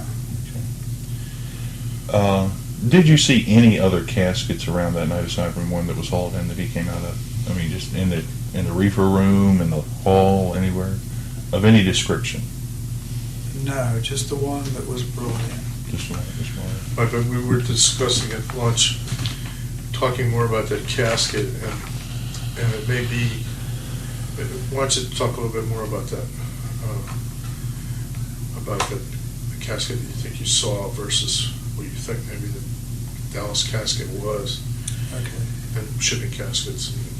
I think I can be sure about the fact that it was a coffin and not a metal box with handles. Right. In other words, this would be something you would see at a viewing, right, at a funeral. Right, but not necessarily. It has the bronze. rails, it had the rail on the side, from what I could remember. Right, but not necessarily the bronze Dallas shipping casket. The color, you mean? Well, we're going to try to we got to go to a funeral home and get pictures of both shipping caskets and the. Yeah, I'd like to Titanium. I'd like to see those pictures. But what he said, I'll spell it out to you when you said at lunch, and then you can verify it or deny it. But what started to surface was that Jim felt that although he felt it was a viewing casket, it was not necessarily at all the Dallas casket. Right. And the color that he describes it was either brownish or the pinkish gray color. And I'm not torturing, I'm not telling him anything, this is what he came up with. You weren't pouring drafts down him over the jitters, were you? Two. Oh, okay.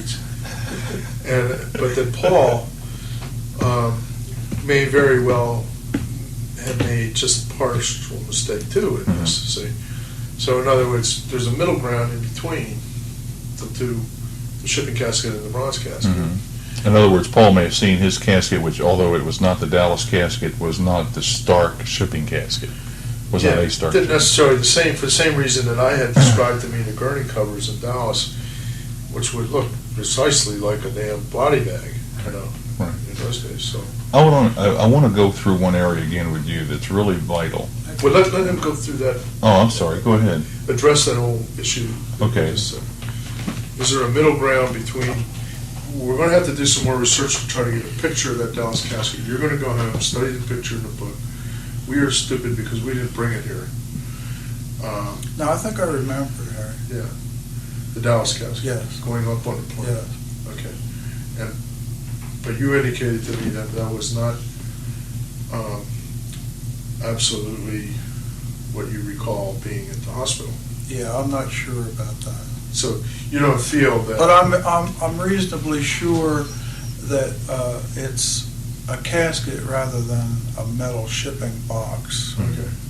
But you didn't. That you would bring bodies back from Vietnam in, for example. No, what you saw is something you would see at a viewing. Yes. Right. Maybe inexpensive, maybe expensive, but not a box, a coffin. That's what I remember. Okay. Yeah. So what may be coming out here is that, and I've had an indication from somebody else, but it was in between. You know, it was just an ordinary coffin that could have been confused in Paul's mind, and we have now have a reason to believe that he does confuse things because of his confusion over how much brain was left, and I've had 15 stories from him on that. So that it would have been, and but I need you to see. I don't mean to be torturing this evidence, and that's what it sounds like to me as I'm saying all this. But it sounds like to me there's the distinct possibility that there's a middle ground in here where Paul made an error. It sounds like another coffin arrived, you know, before dark. That the body was in, but it could have been confused in Paul's mind with a shipping casket or somebody that was the same reason with the body bag. He does not remember the body bag. That's something he would remember. Yeah, I would think I would remember the body bag. I remember a sheet Yeah. over him and a sheet wrapped around his head. Period. Okay. You done Yeah. with the casket? And I was there when the casket was open. Right. So I should have remembered unzipping a body bag. Yeah. But you have But seen. I don't remember a body bag. Mhm. Okay. I would think I would have remembered that. But you've seen shipping caskets or have a pretty clear idea what they are, On TV as opposed to. to a coffin and a room, yeah. I would say the distinguishing features would be the rails on the side. You have a rail that's the length of the casket opposed to the box is just having the handles that you... Recessed, yeah. Yeah, they're recessed and you just pull up and carry. I want to go back, just work backward for a minute for forgetting about the actual time of day, but sort of a relative time working backward. We'll go backward from the time the body arrives. You're standing on the loading dock, or the casket arrives. You said you were waiting on the dock about 15 minutes or something. I would say a minimum of 15. Minimum of 15. Okay. I would say it could have been as long as a half an hour. I don't think it would have been longer than a half hour, but I think it was probably at least 15 minutes. Okay. You had come directly from the autopsy room. Yes. Okay. And you had been in there with Paul and alone, just you and Paul, correct? Yes, correct. Now, how long had you and Paul been in there alone before you walked out to the loading dock? Oh, I would say we were in there at least 15 minutes, maybe a half an hour. I'm not sure. But for a little while. When you came in, was there anyone in there aside from Paul? Or were you in there first and then he came in? Or? Paul was in there. Paul was in there by himself. Paul was first, yes, Right. by himself. And you came down because you came in as you described to us. So around 15 minutes, maybe to a half hour there, and then 15 to a half hour on the loading dock. Would that be right? Yeah, it's purely a guess. Mhm. It's just a feeling, yeah. See, I'm trying to understand. I'll tell you why the question, and Okay. you can then maybe it'll make I sense don't why I'm want to asking. say definitely because, maybe I'm misleading you, because I'm really not sure about exact times, or maybe anything real close, It's just a feeling of how much time it might have been, right? One of the toughest things to reconcile in the best evidence theory of what's going on, David basically says, or theorizes, that based on Dennis David's account of men bringing in a shipping casket, which you've seen the video, so you know what I'm talking about. Yeah. Dennis David says around 7, he's talking about a time around 7:15 that these men in plain clothes pull up in a black ambulance and unload a shipping casket. Yeah, that bothered me too, the Okay. time. Yeah, and he goes in, and the shipping casket goes in, and then he quotes other witnesses, and I think in fact he quotes you, that he puts you on this timeline at about 8 o'clock where the body has to come back in again in the Dallas casket, or in a ceremonial casket, let's put it that way for the sake of understanding. Does he log me at around 8 o'clock? Yeah, he Yeah, and see, I remember it not being quite dark yet, yeah, and it was dark at 6. it was dark So, before 6 at that yeah, time in I mean, Washington. at 6 it was dark. Yeah. Because I saw the video of Jackie's plane Mhm. landing at the base. We'll set that aside for a minute, because what I'm trying to get to is, in the context of what Lifton saw, or what Lifton theorized, he has what he calls two.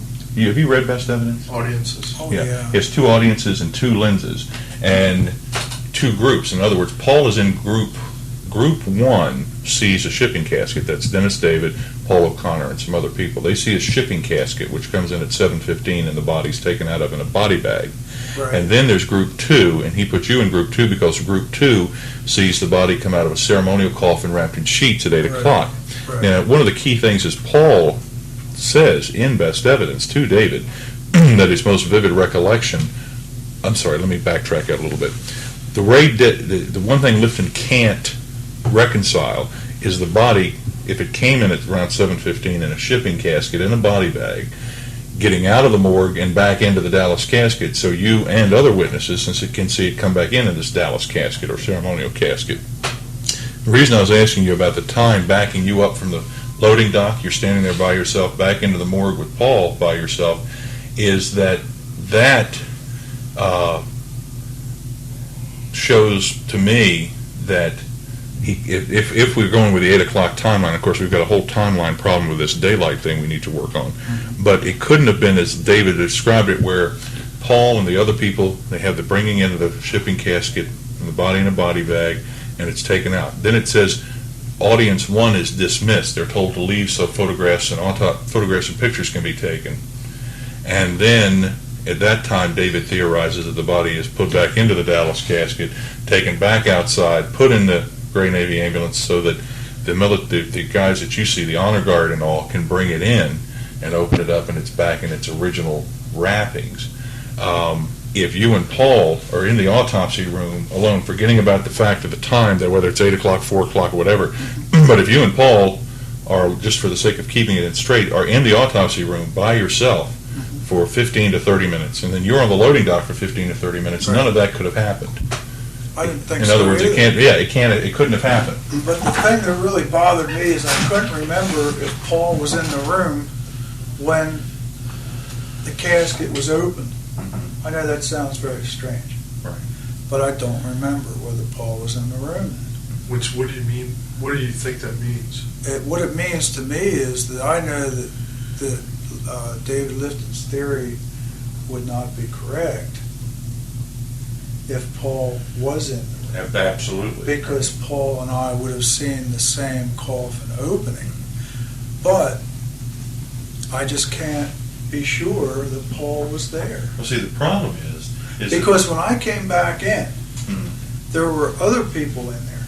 I don't know how many, but there were people in the room, more than just 2 or 3. I mean, there were, how many, I don't know. And it just, it makes you feel very, very awkward, that you can't remember certain details like that. one of the I think I should be able to remember Yeah. whether Paul was in Well, there or yeah, not, 'cause but you've I been there, can't. Paul. Yeah, Yeah. but I can't. one of the things is Paul the things that Lifton had trouble trying to reconcile, and he finally just said, well, Paul made a mistake.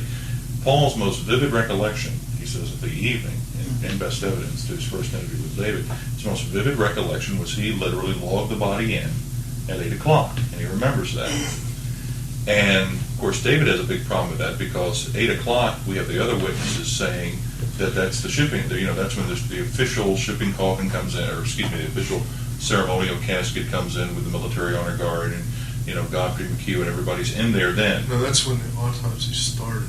Okay, well, he said he logged the body in at 8 o'clock. Well, that's obviously,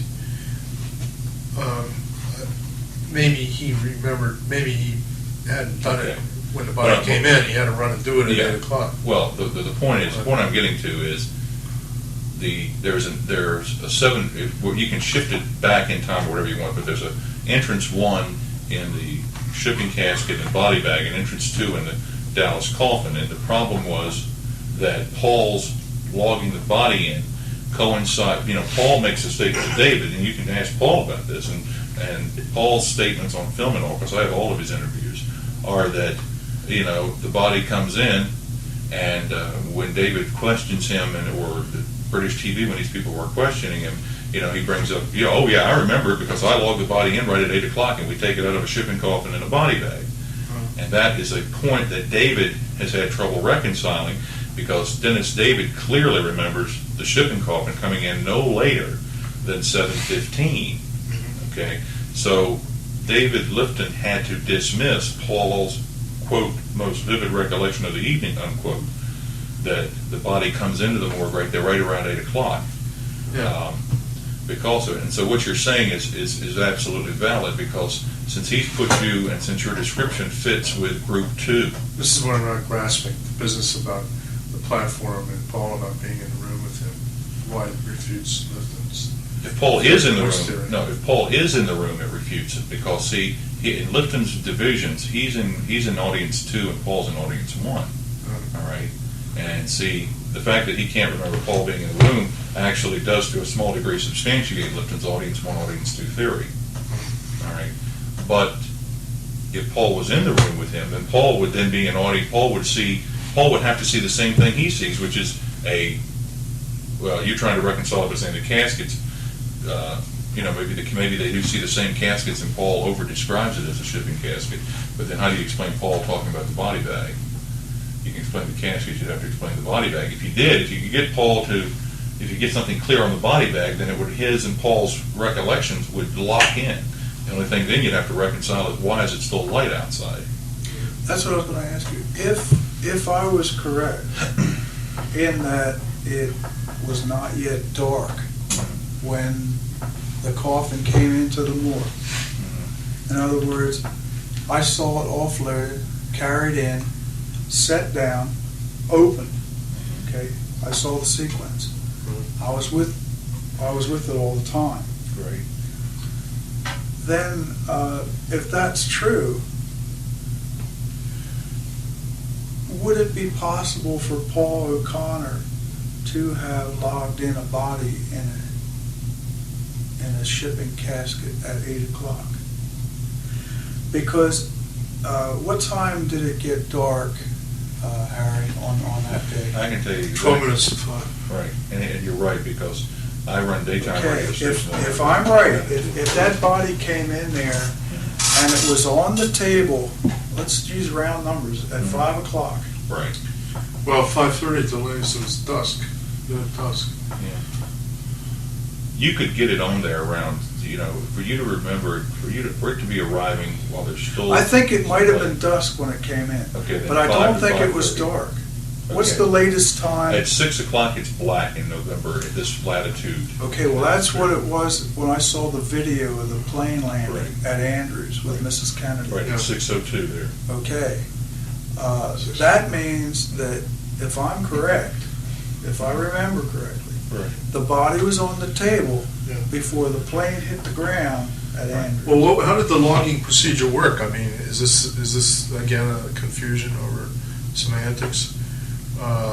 Is logging simply meant that you wrote in a book, I assume, that a body arrived, and you put the time down that arrived? Yes. They- I think we would have to name the time if it's a service. But under those first call, conditions, it's possible that serial. he had forgot to do it when he was busy with other things, and then at Possibly. 8 o'clock he remembered to do it. Well, That's why would he call another, that that's his another most- possibility. Well, why would he call that his most vivid recollection? Because he blew it before he was supposed to. There is, I just wondered if it was possible that there could have been 2 coffin openings. I cannot reconcile it in my own mind, and I was there. It sure sounds awful. Okay. Incredible. You know, I think it's ridiculous that I can't remember if Paul was in the room or not, but I can. what you're saying is possible. I don't, It is possible that the body's on the table before Air Force One touches down. right. If it comes in on Air Force Two, which comes in before Air Force One does. Okay, let's say that's correct. Okay. Where do we go from there? Well, the question is, first of all, let's go on an assumption. The assumption is that this anomaly with a quote-unquote shipping casket is actually something, as Harry says, a mid-ground, which would reconcile yours and Paul's recollections.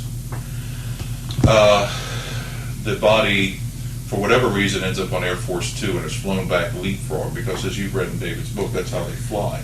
They always flew that way. Plus, Air Force One, because it took off a little bit later, was delayed slightly, and it's a little bit of that in those transcripts about those tornadoes over Tennessee. They were a little bit, they'd slowed up and waited for this front to blow through. I got to check. Air Force Two lands sometime around 5:30, I believe. It's in there. I have it somewhere. It's well before Air Force One lands, and it could still. Well, I tell you that it had to have left quite some time in advance. It has to almost get there before 5 because- for us to get the Because body, right? because Air Force One was flat out, except for that storm system. But they were going, I think they were doing their maximum speed. Right. We can check that, but as I remember it, I mean, it had no reason to. He would have been going as fast as he could go.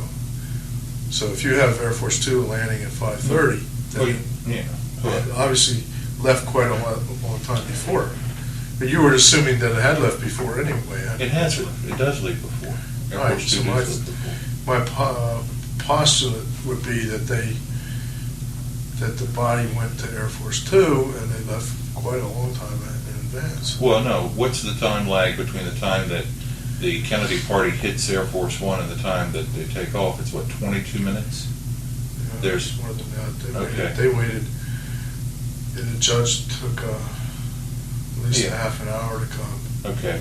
They were tied up there for a good hour. I won't go over it. Yeah, it's in Manchester. You got the chronology right there in the back of Manchester and the AP chronology. See, it's very possible. And when you say you're assuming that you say he went flat out. He did try to make an expeditious trip back to Washington, but If they can't exceed speed of sound with that. yeah, So they were doing 600. I think it was 600 miles no, an they hour. weren't. A little bit less than that, 707. And also he was What's the speed of sound? speed of sound is a little over 600, just a hair over 600. So Okay. 707 usually cruises about 420, 480, I think. They can go faster. But it was a 3-hour trip. 2 hours and change. And you've got it right there, 2 hours and change. We can synchronize all that, but that's a. See, I've always believed that everything was Okay, done airborne at 3:47. a lot of, Here it is. airborne at 3:47. Eastern Standard Time. At least that's my understanding of what's Z. It means Greenwich Mean Time. but Greenwich what's Z means stands it's for? 5 hours ahead, The Z is. and the Dallas they take What's an Z? hour back. Zenith? Zulu. Zulu. Okay. What's the time? 23, did you say? It's 20:47 Zulu, so 20:47 would be it's a 5-hour difference in the summertime. 15:47 Right. would be 2.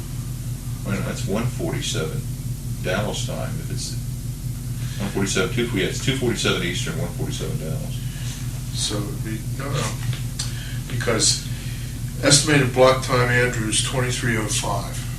Okay, It's 5 hours difference in Greenwich. I listen to shortwave all winter. In the winter, in the summer it's 4 hours, right? So if I remember, so exactly. So 23:05 minus 5 hours is 6:05. Right. That's when we know it came in. So then 2047 Zulu It's 15:47, right? Is- 3:47. is 3 hours. 3:47 to, so it's a 3:47, it's 2 hours and 15 minutes. Okay. And that's about right. Okay, very good work. Some good work how we know the distance to Dallas. It's your recollection of it still being at least twilight. Yeah, Could I'm be guessing around dusk, but not dark. You're out there on the back of the loading platform, you're looking back toward like Chain Bridge Road, back that area. I don't know what it looks like. I saw it in 1988 for the first time. I don't know what the street names Yeah. are. You could see like the horizon and everything. I mean, I'm sure you're standing out there thinking to yourself, Well, no, because there's a roof over I think there might have been a roof over the dock. yeah, there's roof over the top of it, but I mean, you could look out, or was it trees in the barracks? What would you see staring right off the dock? There were some, at some parts across the street, I think there was a laundry across the street, a laundry building. But I'm not sure if there was open space right there, because we were closer to the end of the hospital there where the morgue is. Just seems like it was not dark yet, but it was possibly dusk. Do you think Paul has a mistaken memory on some points, or would have any reason to, other than to be famous or to have a little bit of the limelight, to have any of this material confused or To embellish it. embellished? I would say that Paul would probably be least apt to say anything about dark, because he was in the building as far as I know. No windows in the morgue. Oh, no windows. That's why I say that. So he would have less of a. Was there a wall-mounted clock like an IBM Simplex or something on the wall there? Or were there any clocks like up on the wall? Not sure, Mark. I don't remember. Okay, that's just I one. don't know if we had clocks in there or not. When I was over there There may have been, since there was a gallery, but I just can't remember. I didn't know whether they had some ones in the hall further up as you're walking toward the rotunda or the entranceway there. There were some in the hall, but of course that was 1988. That's 25 years after. Well, that's the front of the hospital, Yeah, right? yeah. We're In the back. in the rear, all the way in the rear. So why do you think Paul wasn't, you and Paul got the room ready, and then you went out on a loading dock for what reason? To direct the men. I figured that whoever was coming. But nobody told you to do that. I got the call on the telephone that they were bringing him in around the back. Yeah. And do you I think I just went out in the back. Yeah. Yeah, because I knew they were coming, and I also figured they probably didn't know where the morgue was.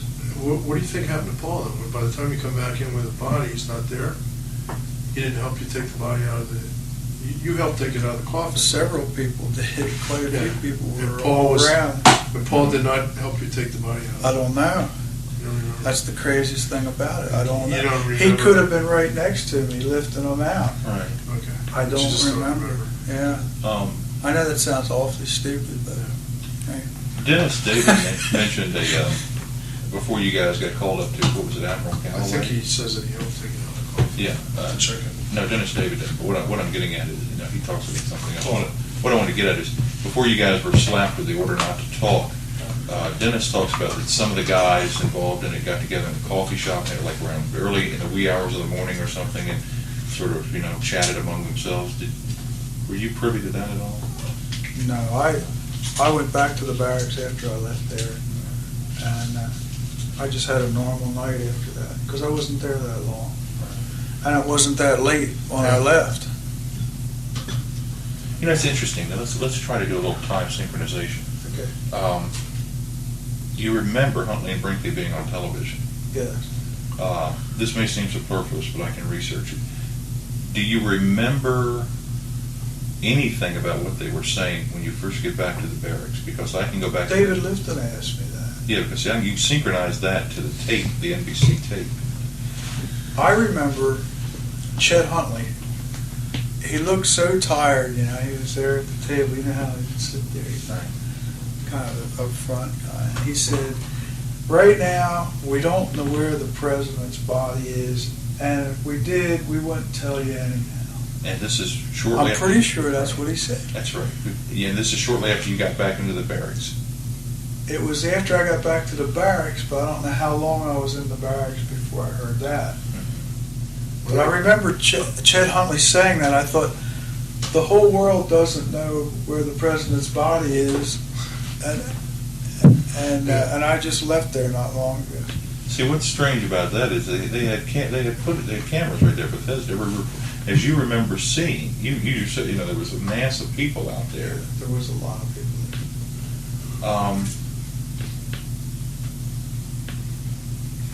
When you looked out the front, again trying to synchronize the time if we ever get to it, you said when you looked out the front, you could see all these people, at least where the lights were, and then Right when the lights, it was dark, yeah. So it was dark by the time you were going back up to the lab.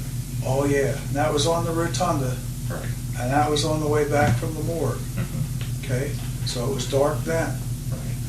So it couldn't have been too much if it was not dark yet, which I don't think it was when the body came in. It was dark when I got up to the rotunda. Right. After I got past the fellows in the suits and back up through the, push your way through the maze. There was reporters and the hallways were clogged with people running to telephones. I mean, the place was jammed. See, this is that is so. That just really blows my mind because the crowd, you know, the crowd started to build at Bethesda around I think 5 o'clock. Now, at the time when the ambulance and all comes in there, there's the network's all there already, so it would be and the AP's there. So the body finally comes around back. It's brought in, unloaded. He goes up to the lab. You're up in the lab to tell your superior that hey, I was down there and whatever. And then you go back to the barracks to hear that. I went up to the lab to tell Dr. Dixon that he might hear some static about me being in the morgue, and I explained to him why I was there and what we were doing. Do you remember his first name? Dixon is his last name, and I'm still trying to remember Harry. I can't. Could you ring if it comes to you? Yeah. Now, what I was getting at was it'd just be strange that if we assume, say, 30 minutes or 40 minutes or whatever passed between the time that you greet the casket on the loading dock and you get back and hear Chet Huntley say that, we know there are a zillion reporters already gathered around Bethesda, and it would be strange for him to make that statement because in fact, I'm almost certain they were reading the AP dispatches right off the wire, and I'm almost certain there's an AP dispatch. There's an AP dispatch of the body. The body has arrived at Bethesda for the autopsy. So he would have had that. So he would have had to hear. So Chet Huntley would have, because that's exactly what they're doing. They're reading them. Do you have the air off? No, it's on. In here. I got to think that through. Think about that some more because that's there were people there as early. There were crowds gathering at Bethesda as early as 5 o'clock, and it would have been. It could have been black by 5:30. It would have been totally dark by 5:30 on November 22nd. See, if you were a daytime, we're a daytime radio station. And I've run daytime radio stations in Maryland, Easton, Maryland, Chestertown, Maryland. All of them, you sign off in November and December at 4:45 because the sun sets roughly at 4:45. By 5:30 in November, it's black. It's black by 5:30. Okay. So if I'm right, then the president's body was on the table close to a half hour before Jackie's plane landed at Andrews Air Force Base. Physically possible if it gets on Air Force 2 and it's helicoptered from here. If I'm right. Physically possible, if you're right. And like I say, this didn't occur to me until within this last year. Chopper over to Walter Reed. chopper to the somewhere back. around there. Did you could you have heard or did you hear any helicopters when you were just before going out to the loading dock and after you were right on the dock? Do you remember hearing any choppers or seeing any No, choppers? I don't remember any choppers. But the thing about the darkness, that came, I think it's been this year, when I saw the videos, when I thought about it. And I never thought about it until then, when I was watching the video. And I didn't catch it the first time I looked at it. It was the second or third time I looked at the video. See, it makes sense to me, even if there's an innocent explanation that it was a decoy, they just want to get it back safely. Yeah, The for thing is that security reasons. From this thing, you don't know what, it's not decided if they're going to Walter Reed or by a chopper or what. It's not, nothing's in No, it. it's never. Well, very simply, I mean, if you really want to start at the beginning, they have the pushing match at Parkland. They roll the, as you and I talked about last night, they roll the damn casket back into there. O'Neill and Wright, and they put it in another casket. Let's call it casket number 2 instead of saying it's a shipping casket. Let's just say it's casket number 2. And it gets out of Parkland, gets to Love Field, gets on Air Force 2, is off the ground well more than a little between a half hour and 45 minutes before Air Force 1. It's back in Andrews, consequently, a half hour to 45 minutes before Air Force 1.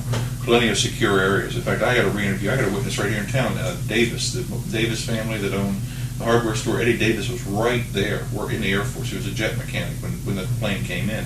And I never thought to ask him about Air Force 2.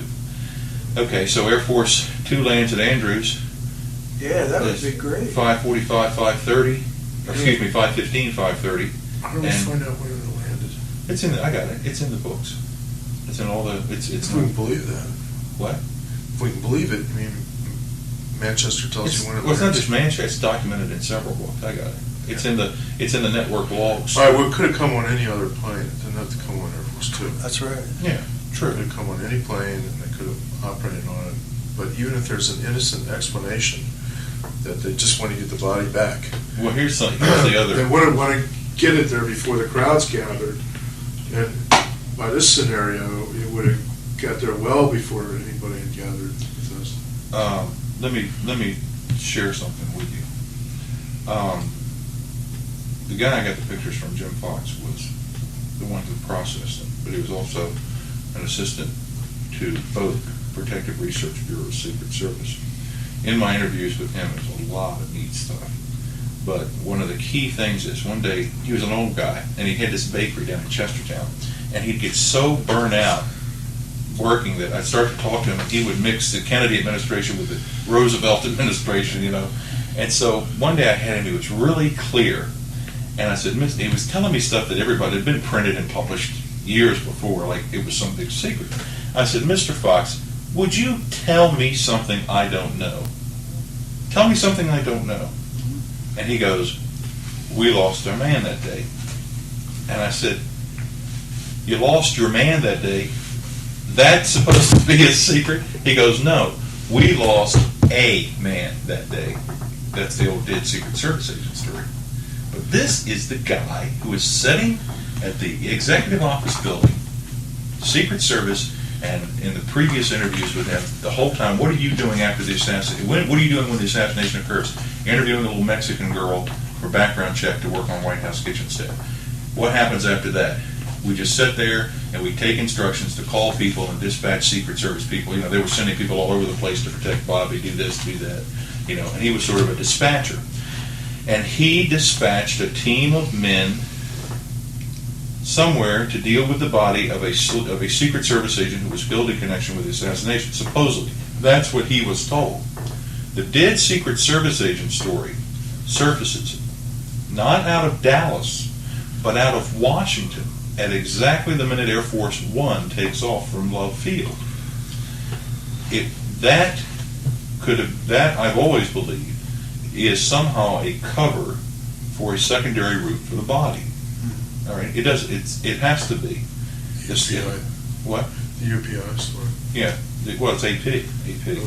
AP out of Washington. And Jim, here's the guy in the Secret Service, and he believed that there was a dead Secret Service agent not because he saw the wire service, but because he is told that there's a body that has to be taken care of reference to this thing. And he never could remember where the 6 men had to go, but he had 6 guys that had to go somewhere to pick up the body of a dead Secret Service agent. With those guys in the ambulance in Dallas, would they have had a body back there? You got to figure out how they would have got Sure, out of the park. O'Neill's would have had a body bag because they go to accidents all the time to pick up a body. They'd have had a crash. Actually, all they would have had to do is, after Jackie said goodbye to the Right. body, if we believe that whole story, for which I know, talked to a few witnesses. But all they would have had to do then, as soon as she left, was remove the body from the bronze, and then put it on a gurney, put a sheet over it, and wheel it out to the other door. Well, yeah, and there's plenty of room in the emergency room there. There's lots of places. They have all those cubicles they could have put them in. They could have just taken them anywhere. Okay, so as I remember, there was another ambulance. Those guys were at the hospital with their ambulance, but then O'Neill arrives with the coffin, so that means there's 2 ambulances from O'Neill's Right. funeral there. Right.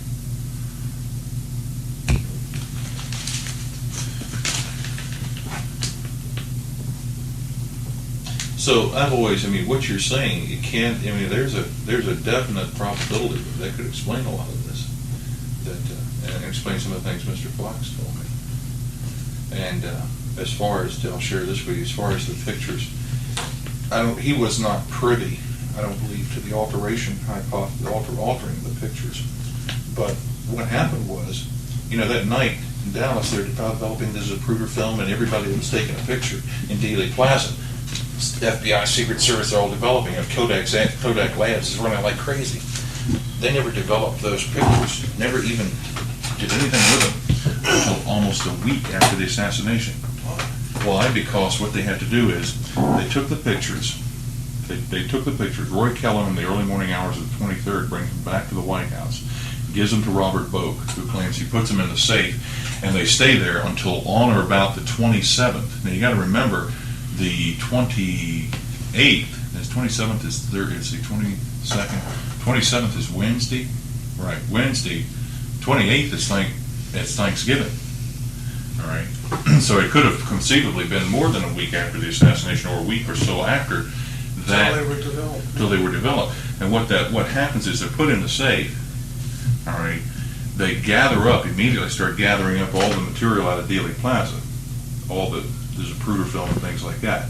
Now, there are at least 2 films we know of that were taken. People say they took pictures and they were taken by men who identify themselves as Secret Service or FBI and never give them back.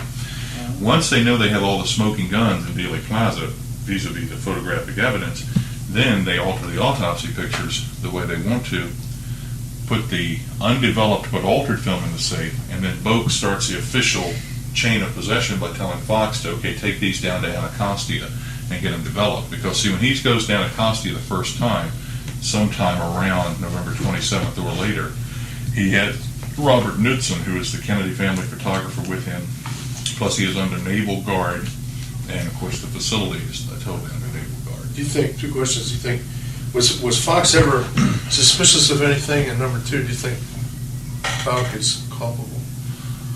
Fox believed the Warren Commission because Fox, I believe, that's why I say Fox saw those photographs. The first time he saw those photographs, which was December 6th in the White House, or when they were being developed around, sometime between November 27th and December 6th, Jim Fox saw the pictures that he had been handling, all right? Yeah. All right. He believed those to be accurate. All right. He looked at them, and he subsequently believed the Warren Commission. Yeah. But obviously, Boak has to be the key player because he has the combination to the safe. Now, he told the House Select Committee that he and Edith Duncan had the combination, and then he told Rick or you or somebody that only he had the combination to the safe. So if he's got the combination to the safe and the picture's in the safe, Remind me to check that in the file and check with Rick. and he has a combination to the safe, then he has to have some knowledge of the alteration. And something else funny happened. So in other words, somebody took the real pictures, they were put in the safe, but then somebody else took the forged pictures, and then they switched them, put that in the safe, right? And that was what was taken to Anacostia. They had to get, Right. Bob puts them in a safe, somebody else has the combination who removes them, and develops them, alters them, Right. puts them back in the Back in the safe. safe, right? And that's It's the called pictures a- that go to Anacostia. It's called a drop. Yeah, but the problem is Robert Boak has to be culpable, because Robert Boak is the one who can tell James K. Fox, take these and get them developed. And so the question is, why does he settle on it for 5 or 6 days or more before he does it? And number two is, what about the burn party? And I see, this is the other thing from the Fox interviews. Fox has access to the pictures 3 times. The first time is on or about November 27th, when he goes to Anacostia with Robert Knudsen, and they process the pictures. It's still unclear whether they even make any prints then, because the color photographs were 4x5 color positives, like giant slides, and the black and whites were 4x5 negatives. All right, it's not clear that they even made any prints then, but they did process. On or about, or a few days later, according to Boak's testimony to the House Select Committee, so we put it around November 30th, December 1st, somewhere in there, Boak tells Fox to take the black and whites over to the EOB, the Executive Office Building, to the Secret Service Photo Lab, which is what Fox does primarily, and print a set of the black and white autopsy pictures. Now, that is when Fox told me that Boak said to him, make a set of these for me and a set for yourself. There'll be history someday. All right. He then brings the negatives back. Boak locks them in the safe. Then December 6th, on the morning of December 6th, the first thing Boak tells Jim Fox is to take the color pictures down, the color positives, all right, or negatives, they're negatives, what do you think of, down to Anacostia and do blow-ups of the back of the head. But in subsequent interviews with Fox, I discovered that on December 5th, the night of December 5th, he and Boak burned a great deal of material that was in the safe. And here's how it went. I was questioning Mr. Fox about how he got hold of the pictures. I believe Boak let him have them because he also ended up having color pictures of the limousine. And if he had access to color processing, I believe he'd have processed the color autopsy pictures, but he didn't.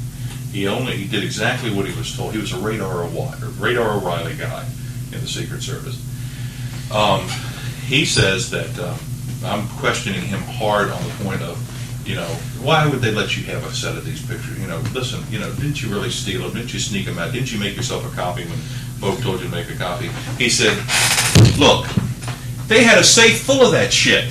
A safe full of it. Hell, we burned 2 bags full of that stuff. But what's the big deal about me having some of it? We burned a whole shitload of it. Now, you don't have a shitload of photographic material if you only have about 40 pictures in black and white and color. The reason you ended up with a shitload, what I think happened, and based on partially what the description he gave me was, is that Boak probably got a call around the afternoon, evening of December 5th, because what happens December 6th is Life magazine comes out with his Zapruder film stills in it, okay? He gets a call, somebody's gotten an advanced copy of Life. Hey, there's a problem with this back of the head business. Because, we see that, it looks, something looks suspicious there, all right? So, even though the most suspicious frames of Zapruder weren't used, the ones that Harry used in the book there. But anyway, Boak knows it's time to clean up the construction project, okay? So he goes through the safe, and he's pulling the stuff out because they have in there the raw negatives or positives that were taken, plus the alterations, and prints, I think, from different generations of what's happening. You see, in other words, you got the good stuff, and you got the real and the counterfeit in there. So you got to you got to get the hell rid of the counterfeit. I mean, the real, so that and have the counterfeit, so you have this record, and the counterfeit are the pictures with the back of the head back on. And here's where the big thing with the photo X-ray discrepancy comes up. They have this X-ray where the front right of the head's blasted away. All right, why is that? Because Boak is there, and this is happening fast, Fox said, because it's like really going, they're just pulling shit out of the safe and throwing in this thing, and they go in the basement of the White House and burn it. And Boak pulls out an X-ray, and he's checking the key thing that tells you whether it's fake or whether it's real is whether the back of the head's back on. That's the qualifier, or whether it's a keeper or a throwaway. Fox told you he was checking with the list? He wasn't checking the list. No, he was looking. He was pulling them out, looking at them real quick, and then deciding they're in the burn bag or back in the safe. And that's when he got the negative. That's when he got the pictures of the limousine. They had, several copies of the limousine pictures. So he got color limousine pictures in. He already had his black and whites earlier. but he had color, and so they took all this stuff, and Boak went with him, and they went downstairs and burned it. Now, the reason the x-rays got all screwed up is because Boak looks and he sees the back of the head on this x-ray, not realizing that if you have this autopsy picture, or this one, whatever, with the face perfectly intact, and then you have an x-ray shows this whole area blown away, he didn't have time to think about that. He was checking to make sure back of the head was on. All the shots were the back of the head, or the x-rays were the back of the head, the back of the head had to be intact. That was what kept, everything else was thrown away and burned that night in the basement of the White House. I can't wait to see him. What? Rick went to see him. Yeah. So, but then how did the fake X-ray happen to be there? I mean, he should have known. He can't read X-rays, right? But how did the fake X-ray happen to be there with the? Because X-rays were made, as we see from many of the witnesses that night, there were X-rays being done all through the evening. Yeah. Let's assume for a minute everybody's telling the truth. Gerald Custer says he does at least 2, if not 3, before Jackie even gets there. All right? He was on upstairs going for his second or third. It could have been his second or third trip. I remember he said that in the video, too. Yeah, he says he hand carried all these, right? Yes. Yeah, Dr. Ebersol out in Lancaster, let's assume that he's a truthful man. He's taking at least, his first set, he says he hand carries upstairs to be. So now we've got at least 3, maybe 4, and we're not even to 8:30. And Ebersol testifies that there was at least another set done around 11 o'clock. Godfrey McHugh says x-rays and photos were being taken all night, and so does one of the other people that was in the autopsy room. So we have at least 4, if not 5 sets of x-rays as the body is there and evolving through different stages. So that's where you ended up with your x-rays, was through this evolution. Again, they had x-rays showing as many different things as they want to, because if you took an x-ray... it doesn't follow. What do you mean it doesn't follow? You got to think that through more. It doesn't work out, the thing about the X-rays. Why doesn't it work out? I haven't been able to think it through yet, but the X-rays had to have been planted in the safe.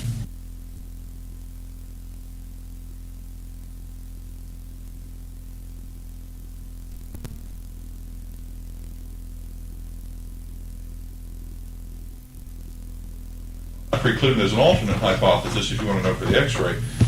The guy who did the authentication procedure, You didn't give me his name yet. Lowell Levin, I cannot find his phone number. I can't find it. I had it now. I had it written down. I called directory assistance. It's not in directory assistance anymore. Lowell Levin. Somebody serious up beside him. No.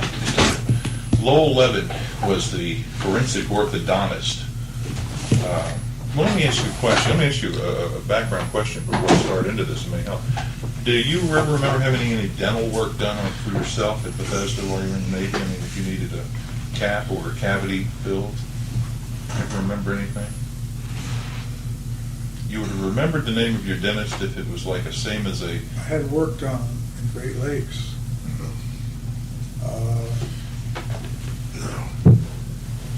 You would have remembered a dentist if his name was Dr. Pepper?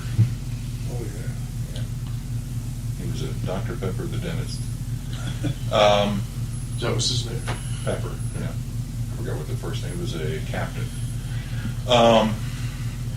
Dr. Levin, who was in charge of authenticating that these x-rays were John Kennedy's for the House Select Committee, was given naturally the x-rays that are in the archives, 1, 2, 3. And he was given a couple of upper chest plates that showed the head, not really focused dental x-rays. And then he was given 3 sets of dental x-rays, all right, that were found in the White House after the president died. And there is no explanation at all of where those x-rays came from, except that they came from a Captain something Pepper, DDS-USN, okay? And there was no dental file given with them. So there is suspicion there's a number of points of suspicion as to the authenticity of the base material that Levin used to authenticate the autopsy x-rays. So in that case, there could have been a surrogate body that was manipulated. But again, if you're going through that much detail, why do you make it so out of kilter with your autopsy photographs?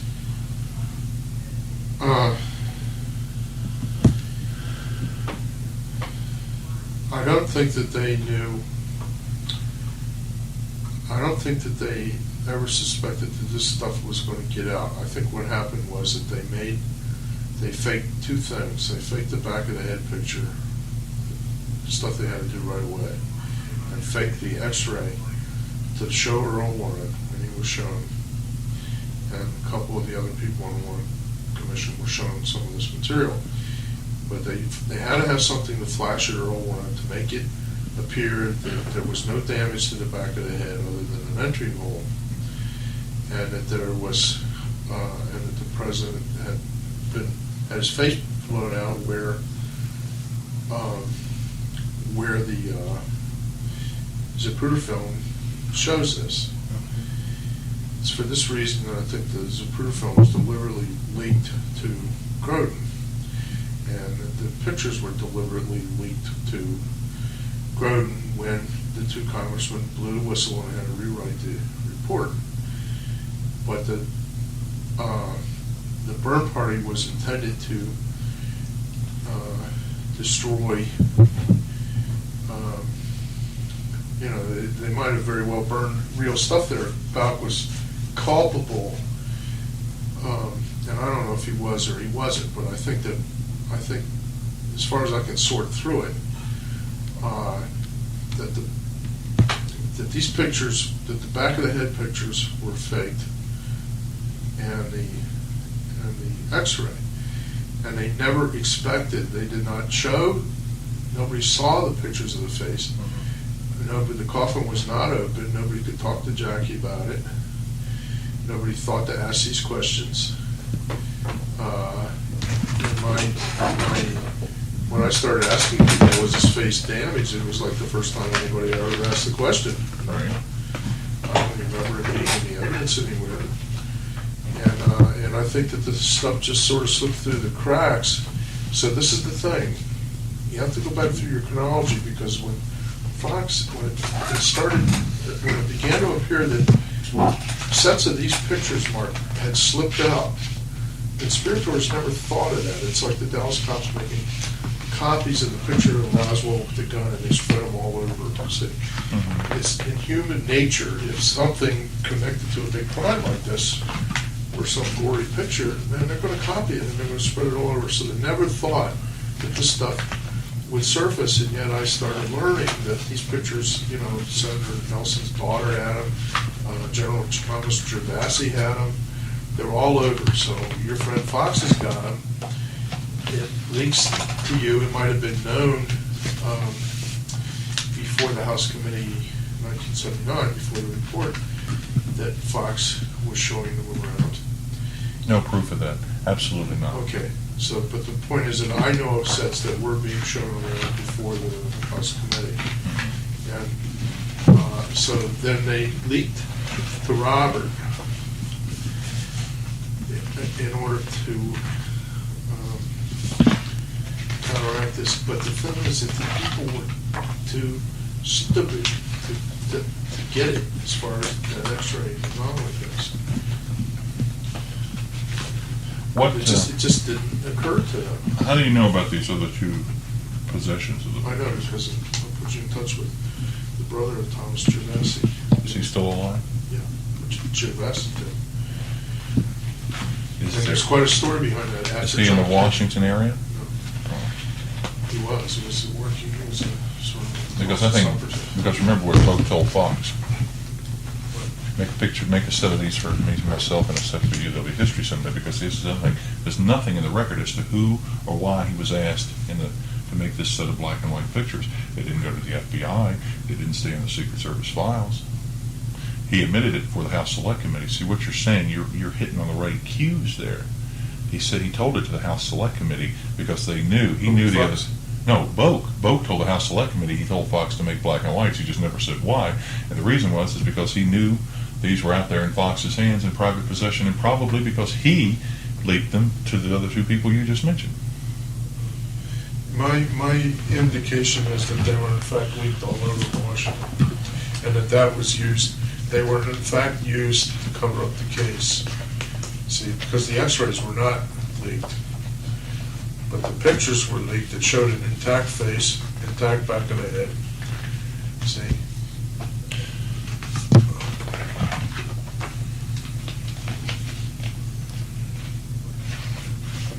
It's like Robert, I remember some things. When Robert narrated the Zapruder film, he says three things during this.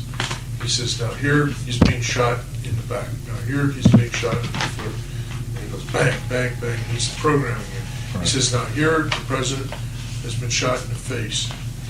See, and you see the face coming out. And you think, what the hell is he talking about? He says, now here there's a flapping in the breeze. Out behind his head, his scalp was flapping in the breeze. That's what he said for years and years and years.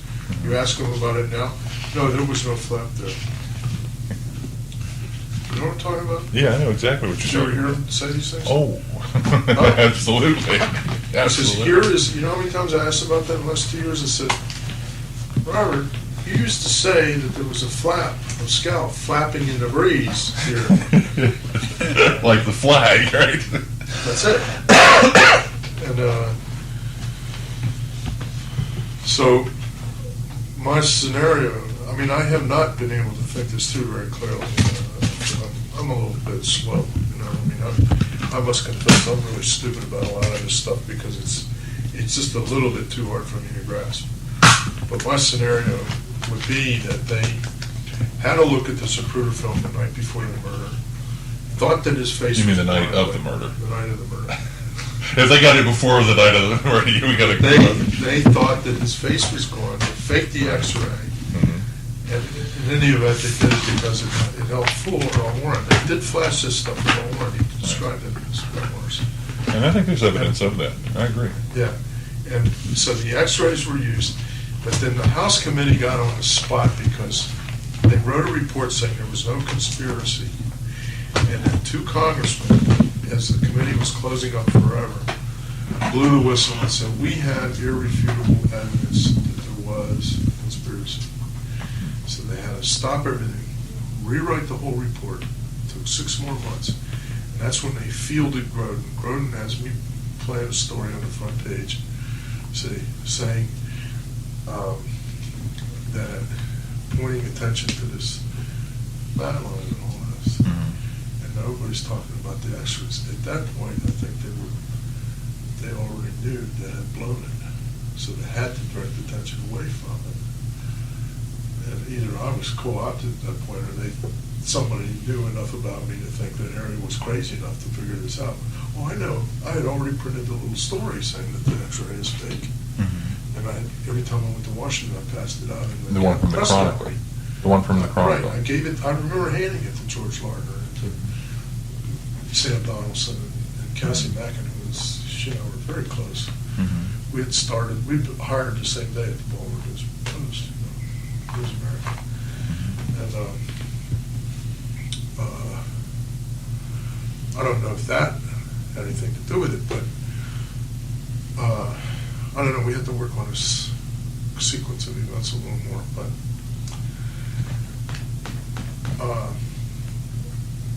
We need to talk to Rick more about his talk with Balk. I thought did he transcribe that for you? Rick went right to the core of several people. He went to Ruth Payne and interviewed her, seriously slandered me to her. He goes to Balk. I have the tape. He goes to Balk. He goes to the men from Galler's funeral home and doesn't ask them the question about how much scalp was there to pull over that wound. Oh, excuse me a second. Do you ever remember? You got a water cooler? No, but the soda machine. Do you remember anything about Warner Pumphrey or the Pumphrey Funeral Home of Bethesda having been the contract undertaker for Bethesda? No, I don't.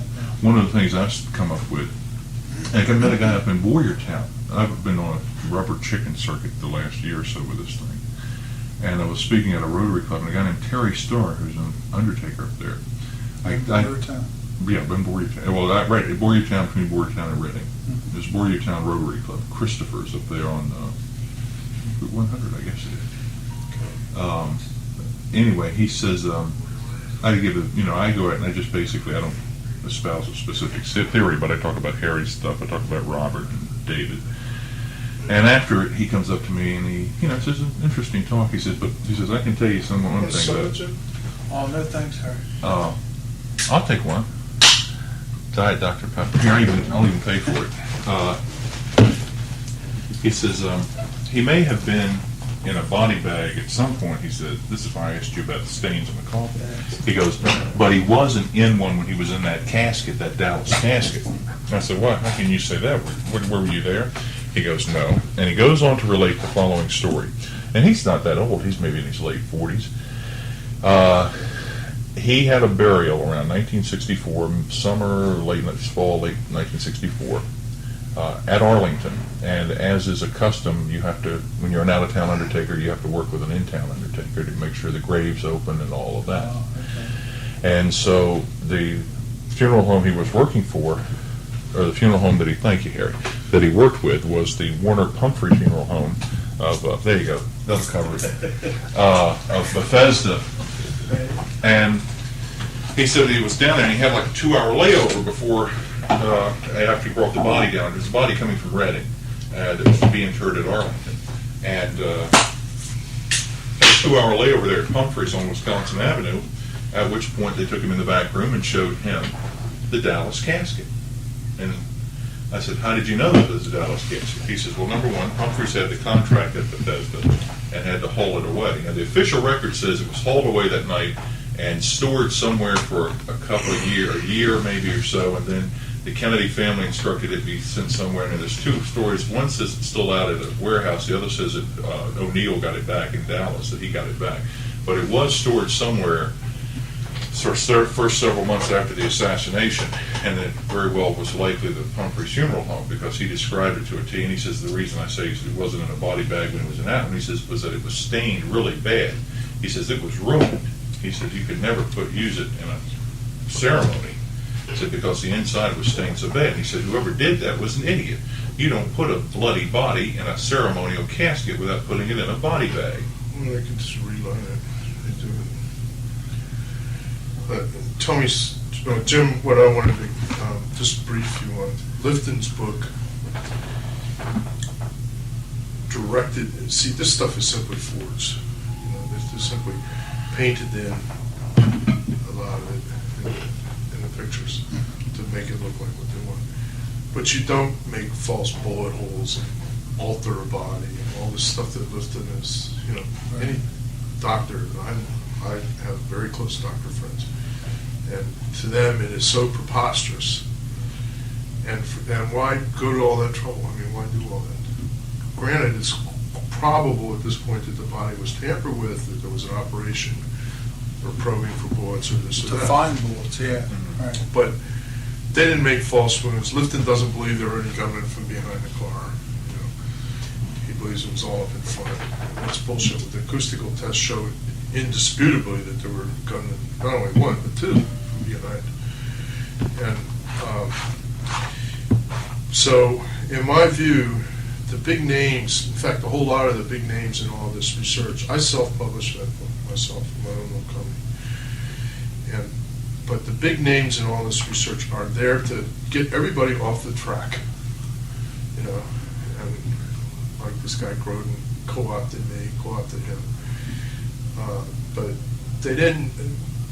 Most of Lifton gives you some of the truth, and all the rest of it is to make it so ridiculous that nobody ultimately believes any of it. It didn't lead to another investigation or anything else. And I mean, I think that little script that you handed me today is an outright demonstration of fraud. Fantasy. I mean, it proves that he defrauds the evidence. He knows better than that. He's doing just what Oliver Stone does when he has false things in there, like flashing autopsy pictures of a jury. Well, they're Hollywood people, Harry. They live in a fantasy world. They both live in Hollywood.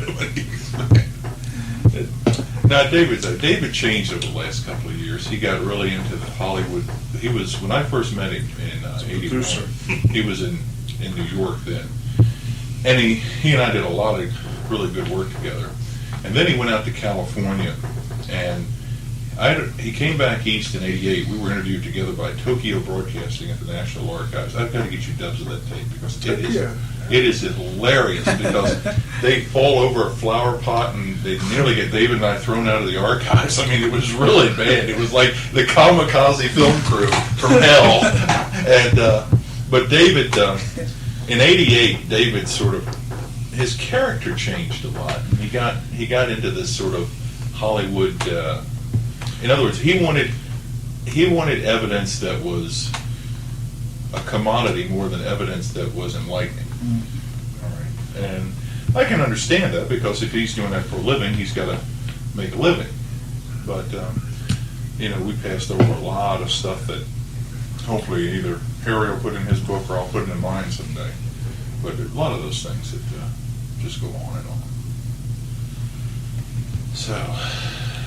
What would you two fellows say, as far as what I remember, the wound that I described to you like this? Is that more like what they saw at Parkland and Dallas, or is that more like later? That's part of that would be. Yeah, that's the edge of the area that was missing. Yeah, Okay. The edge of the exit one. In Parkland, they will all go. If you went there now and asked any one of those doctors or nurses what part of the head was missing, they would, each one of them come up to you and put their hand on the back of your head right there. Right. See, like this actually. See, and that there was no scalp or bone there. Okay. See? And although it would appear now from what the men your colleagues told me from Bethesda is that this was blasted apart back here, the hair, but when you went to close it all up, there was actually an area that was missing scalp that Right. big. But the bone area was much larger, see, that was going back here. So that would theoretically sound like an exit wound out the back. What I saw, in other words, right? Yeah. The main point being, I was just wondering what I saw, where. you saw the where edge is of it? it. You saw the edge Yeah. of it and hair covered it or whatever. There were very long locks here, as you saw in the pictures, but and the Dallas doctors all commented on the fact that those locks really covered up a lot of the hole. Okay. But I lost my train of thought.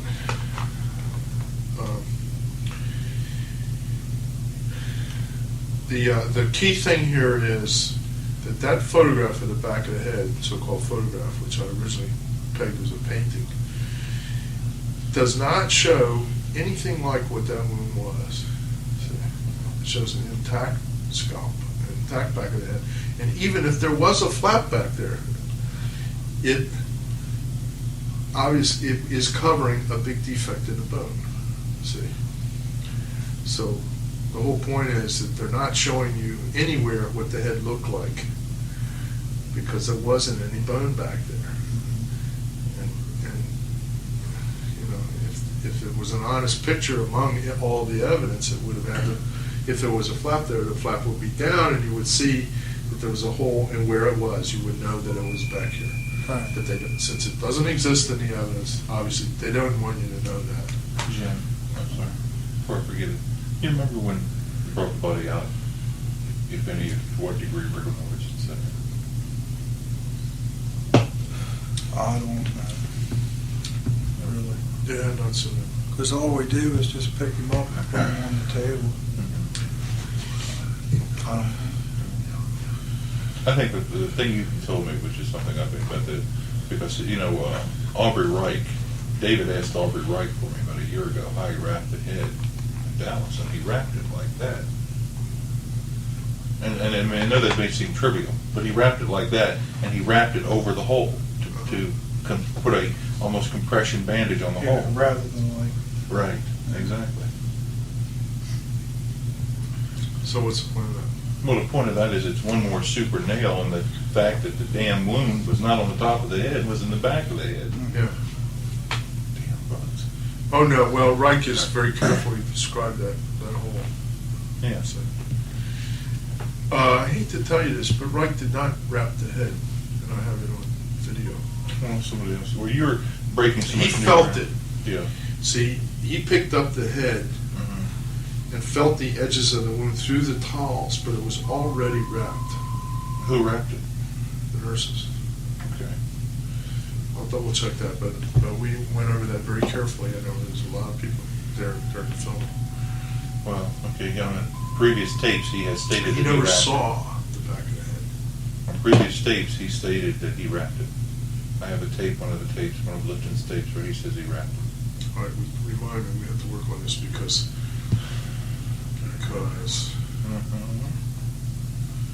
That's what we're saying, there's so much, There's so much bad stuff, you can't find the good stuff, right? no, the problem is people's stories like that changing. See, one of the problems we had was that, did you mention him about what Paul told you about the location of the room, the autopsy? yeah. Okay. Paul's saying that he doesn't think it's Bethesda anymore, yet he told David Lipton on 2 separate interviews that he was certain it was. You know, and that, but they, you know, that's one of the problems, is some of these guys. I'm not sure how you can be certain that it's Bethesda from what we see. Well, he says he was certain was certain it was, and now he's certain it's not. I don't know how you can be certain it's not. Well, he said that his certain it's not is there was no headrest, there was no block. And so you just told me there was a block. You used it for cutting tape to make the little. I understand the Yeah, not process. for behind the head though. Yeah. He's talking about a cutting board. Yeah, I'm Right. talking about something that it's not even on the autopsy table, it's over on the counter. It's where we get the stuff ready. Right. In other words, we also get a stainless steel bucket, and we'll fill it about maybe 3/4 full with formalin solution. And then you take a piece of gauze and you layer it down and you tie it to the side where the handles are, so that when you take the brain out, you lay it in that gauze. So it's suspended. If you lay it in the bucket, it would sink to the bottom, and the top of the brain or wherever it rested would become flat. Yeah. So you put it in the gauze so it's suspended in the solution that doesn't flatten out. Did you do that night in preparation? And when you The all bucket? get the Yeah. bucket. You remember doing that? I remember putting Kennedy's name on the bucket, making up tapes and stuff.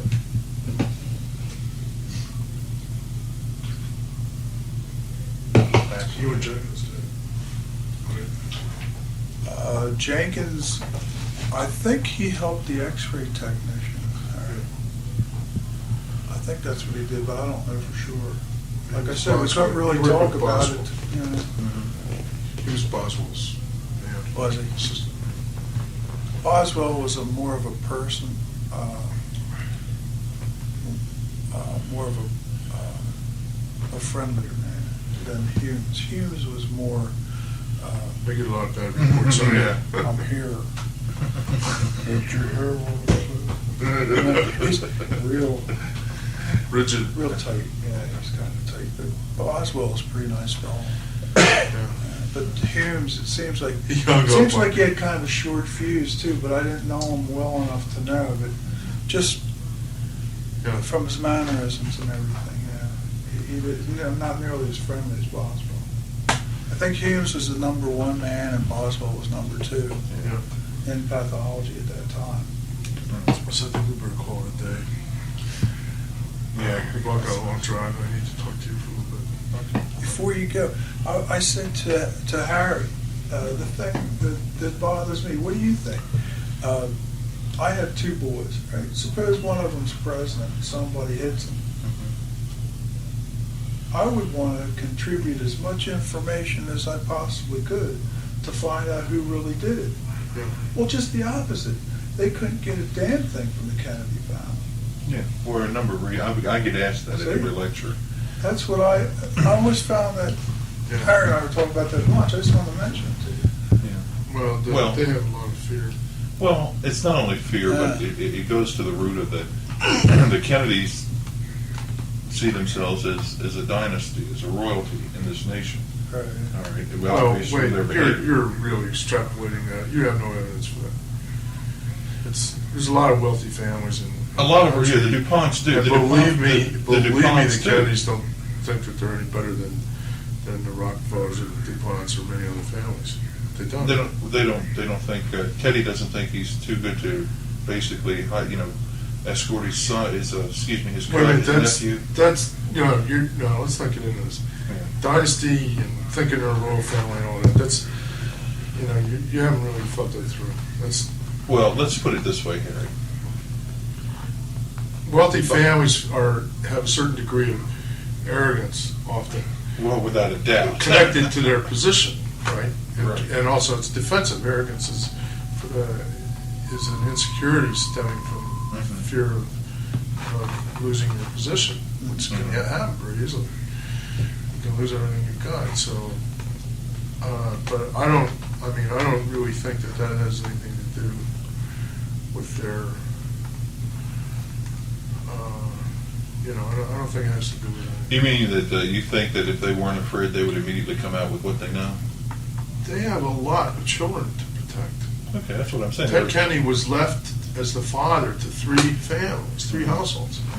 And with all the tragedy and nightmare in their lives, where there's been psychic murder performed on this family, sure there's going to be aberrations along the way. Every family is like that. And when children are brought up in terror and fear and so on, on the day of the assassination, there was enormous fear for the children that day. A big effort underway in Washington just to retrieve the kids.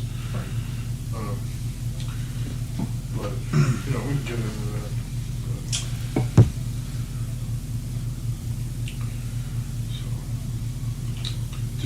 Were you still taping? Maybe we're still taping. Yeah. Can you mail me down Sure. if there's any? So, you're still wearing Navy shoes. Yeah, they look like them, don't they? Yeah, plain toe Oxford. Yeah, they look good. They're It's comfortable. good showing. Well,